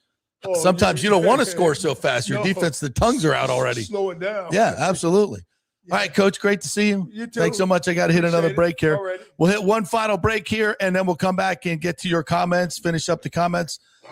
I'll tell you who's watching the Olympics. Me, Sergio. I'm watching the Olympics. I love the Olympics. All right, back in 3. Stay with us. Italiano Insurance would like to congratulate the Bucks on their 50th anniversary season. And you know what? We've been here for every season and then some, over 60 years in business. We've seen some smart coaches with great game plans, but if you don't have flood insurance or business insurance, that's a terrible game plan. That could ruin you financially. You don't want to take that L. So call 813-877-7799 and let their friendly agents quarterback your insurance and save you big money.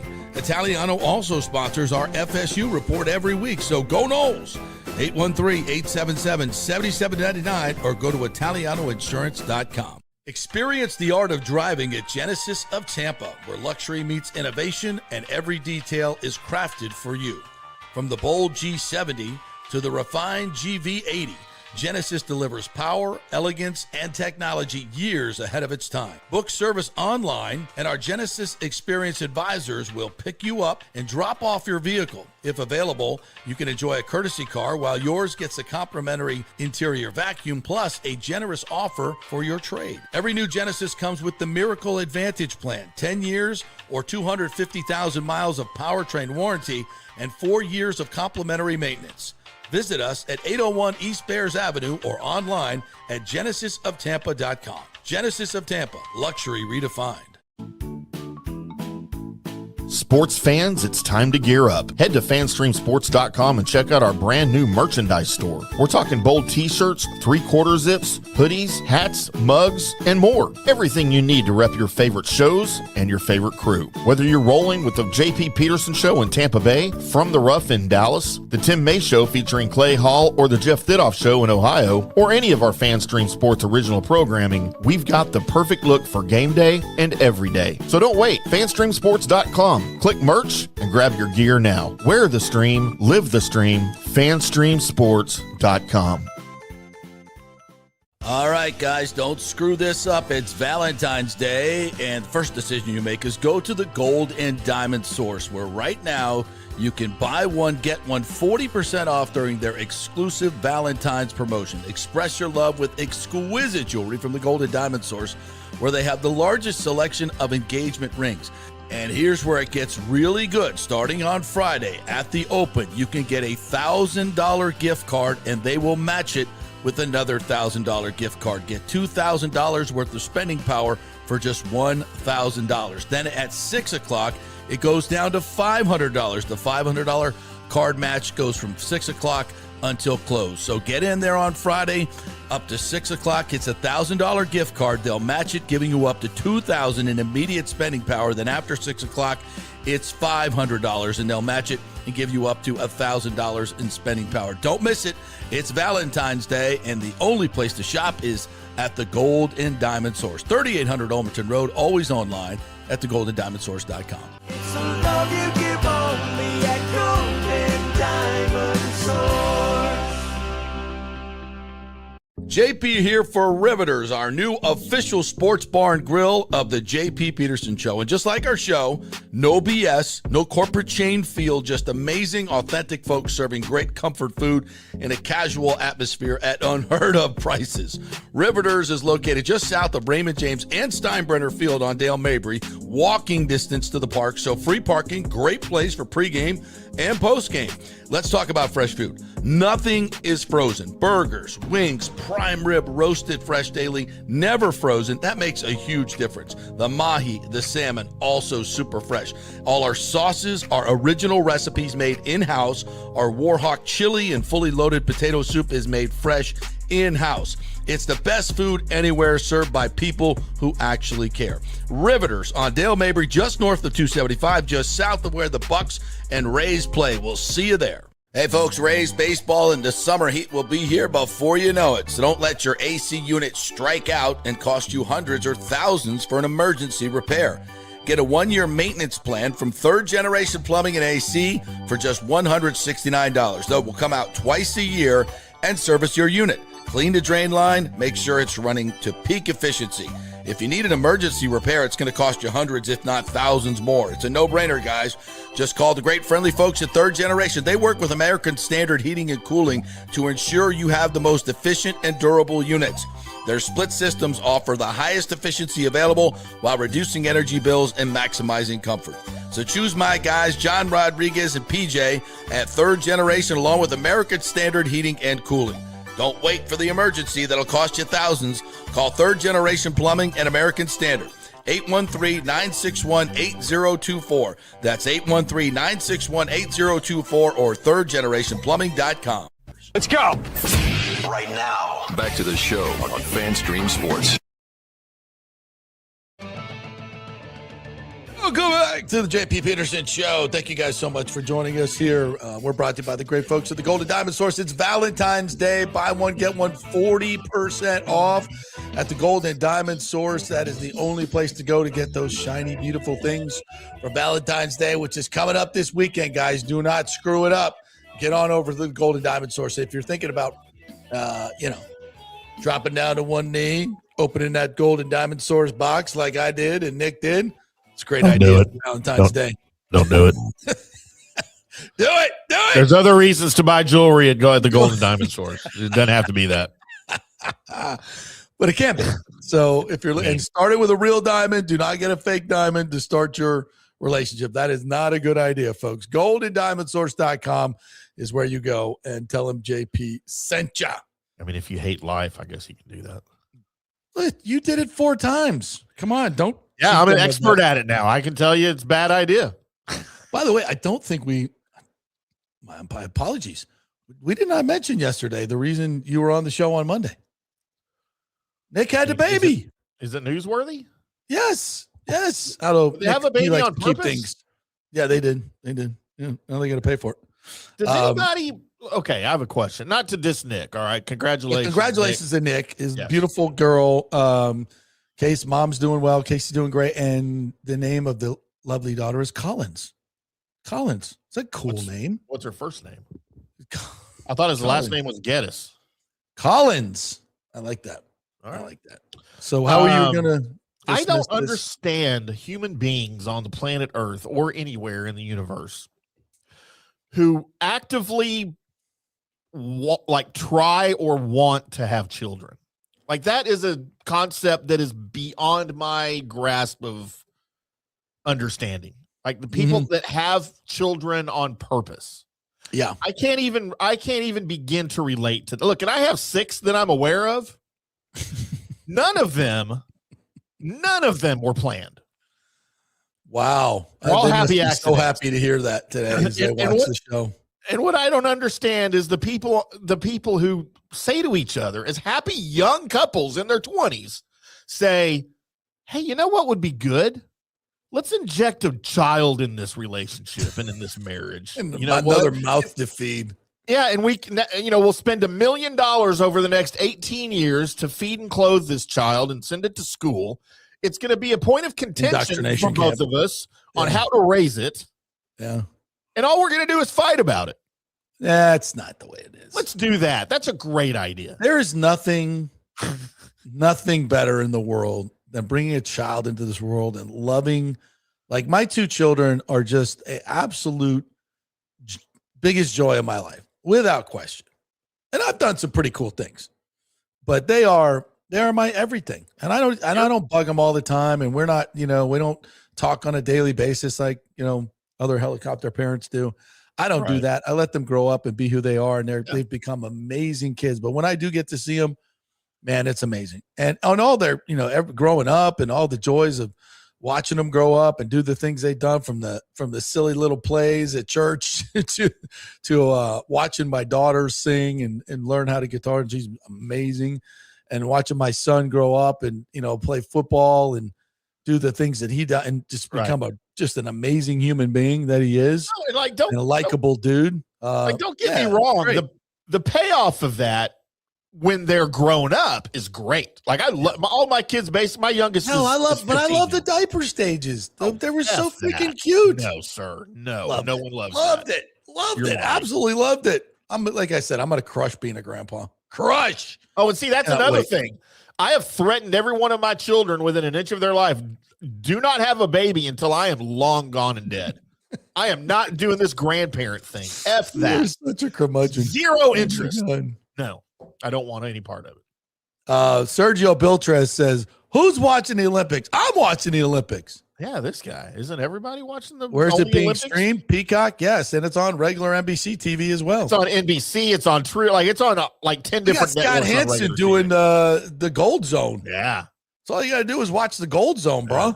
It's fantastic. It's on regular TV. Okay, and that's on regular TV. You could get the Gold Zone. Yeah, absolutely love it. I love the Olympics. Absolutely love.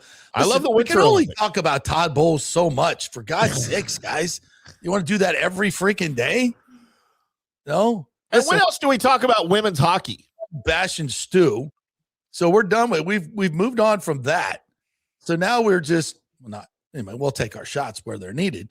But so we moved on from that. We've got Bucks off season to talk about, which is going to be fun. We got the Olympics for 2 weeks. It keeps us from talking about Stu and Todd Bowles. I love the Olympics, and we're gonna watch Canada and USA get it on today in women's hockey. We got hot blonde speed skaters winning gold medals. I didn't know that's Jake Paul's girlfriend. What's her name? Liederbaum. It's the Jetta lead. Yuda, not Jetta. It's Yuda. It's America. Yuda. Anyway, how about her performance? I hate him so much. You're just such a hater. How about that? That was one hell of a speed skating performance. And man, she's got a lower unit. Holy hell. I mean, that thing, she's got her legs, her buttocks and legs. Like, she is not a small, like I think she could beat the hell out of Jake Paul, actually. To be quite honest. I'd pay to watch that fight. I'd pay to watch that fight. Yeah. How did Absolutely. he get that? Yeah. And it was funny. Like when she won gold, did you see how fast the hood came off and the beautiful blonde hair was flowing? Oh yeah. And she unzips her speed skating to show her white. As she often does. Yeah. She knows how to get followers. Hey, if they're not going to pay you, right? I guess you get paid for a gold or whatever. I mean, I started following her. But you make a lot more money on social media, and she knows how to work it. But then her mascara started to run. Did you see that? She was crying. That was hot. It was still hot. It was 100%. 100%. I was wondering, I wonder if she's like, oh my God, all these pictures are going to be in my mascara's runner. I bet. Or is that going to be a pod that she had to plan that? That's going to work out very nicely. Yeah, absolutely. JP, everybody wants to know if there's a Big O show today. There is not. He is burying his mom today. The funeral is today in Miami. So send him, even though he's not on social media, send him some love through your energy. Send him some love. Can I get to a couple of things here real quick I have ready for us? And there's it's not super important. I found a couple of things on X that I thought was funny, so I thought we'd have fun. I like that. A little mini segment, Fun with X. And then I have a video that I have to show you, JP. So a couple of posts that I found, I physically laughed out loud when I read this. Hang on, let me fix it. Geno Smith is so bad that the team he left immediately won the Super Bowl, while the team he joined and now has the #1 overall pick in the draft. Thank you, Geno. Poor Geno. Thank you, Geno. Poor Geno. It's not all his fault. He's a rich man, though. He's a very rich man. And then a stat. Did you go ahead? Go ahead. I was going to say, and then a stat that I found incredible that I didn't know. No quarterback who lost the Super Bowl in year 2 of their career has ever been back. Talking to you, Drake May. Wow. Dan Marino, Colin Kaepernick, Joe Burrow, Brock Purdy, and now Drake May. Yeah, I'm going to say Burrow, Purdy, and May all break that curse. Oh, I don't think so. May, maybe, but I think Burrow and Purdy are done. Those teams are done. No, San Francisco will make a quick turnaround. I don't think Shanahan survives next year, to be honest with you. He should have been gone the way of Sean McDermott. Bet. No, look at all the injuries they sustained. They get their guys back. They're fine. They're fine. And John Lynch does a pretty good job. And he's a hat. Joe Burrow. Yeah, Burrow will be back. All 3 of those. I predict all 3 of those guys will get back to the Super Bowl. But what about Colin Kaepernick? When's he going to play in the Super Bowl again? Well, if a few guys at ESPN have their way soon. Oh my God. Very soon. Yeah. And then JP, we're all fans of hockey, obviously, and we're fans of the NHL, sort of their all-star situation. I don't want to call it a game. But the KHL, which is one of the leagues overseas, right? And I believe it's the Russian league, the right? Russian league, yeah. It's the Russian league. They just held their all-star competition. Okay. And these are guys that are, potential, NHL guys, right? We'll see these names. Yeah. Definitely Olympic guys if they ever play in the Olympics again. Yeah. So they put a twist in their skills competition. One of my favorite things was the hardest shot competition when the NHL was doing that, right? You remember that? Mm-hmm. Yeah. Oh, Who's got the hardest slap shot? Yeah. I think Hedman won it one year. Yeah. So the KHL decides, you know what would be really funny is if we let goalies compete in the hardest shot competition. That would be funny. They're not wrong. Braskal. Oh, he's down. That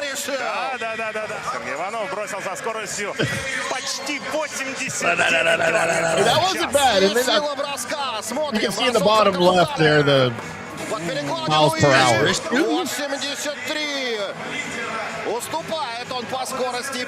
I look like my slap shot. Oh, this guy's getting up some speed. There he comes. It looked like Transformers. Oh, I knew that was going to happen. I knew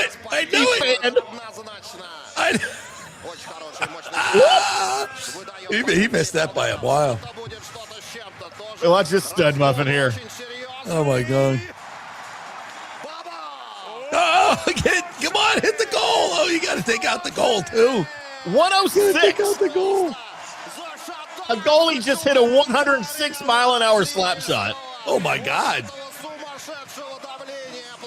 Holy shit. 106? Wow. Wasn't that great? That's fantastic. Oh, that's so good. Man, he got all of that one. And that big wide paddle. Nice. Nicely done. Wow. Dude, I think the NHL needs to look at something like this because that was there's a longer version of it. I watched every single minute. We can't even get Kucherov to do the stick handling things. You kidding me? These goalies and they do any of that shit. No fun. I tell you what's fun is sitting with on the post game show with Bobby the Chief Taylor and Engblom. Engblom who played back with the Canadians when they won the Stanley Cup. Remember very well. Yeah. And talking about with Bobby Hull, who had they believe his shot was about 110 miles an hour. Yeah. And he would come down like early in the game. And for, that's back when they had the Freddy Krueger or just the mask, single mask. And he'd freaking aim it right at your face. And he wouldn't even go for the goal. He just wanted to just intimidate the goalies. And like what Chief's like, I'm ducking out of the way because I know he's going to do it. And those stories are just freaking hilarious. Dude, Bobby Hull was a beast, man. Can you imagine getting hit by that with one of those old masks? It'd freaking knock you out. You'd be out cold. There's no protection there. I miss old school hockey. Yeah. Yeah, that was fun stuff. And the other thing you were talking about in the Super Bowl, Sam Darnold, Boomer did this thing yesterday that went viral. He did all the from a money standpoint, you win $178,000 if you win the Super Bowl. But since they were in California for 7 days, they actually base your taxes on your regular salary. The entire time you're there, yeah. So they pierce your regular salary. So your jock tax at like 3.5% on a daily basis. He lost money. He lost like $80,000 being in California for a week and winning the Super Bowl. Yeah, how you like that? How effed up is that? Yeah, how effed up is that? Go buy some fire trucks. I got an idea. I'm going to torch this state so bad. We'll only be losing so much money, defrauding everybody, and then I'm going to go run for president. What a great idea. Jeez. Yeah, good luck with that. Good luck with that. All right, guys. Great stuff as always, Timmy. Appreciate you. Thank you to all of our listeners and commenters. Thank you very much, you guys. Thanks to Coach Charlie Strong. Yeah. We will be back tomorrow. I love this music. Dun, dun, dun. The thrill of victory and the agony of defeat. Skier going over the jump. The human The greatest. drama. Have a great day, everybody. USA. This is ABC's Wide World of Sports. Brought to you by Allstate Insurance Company. For insurance.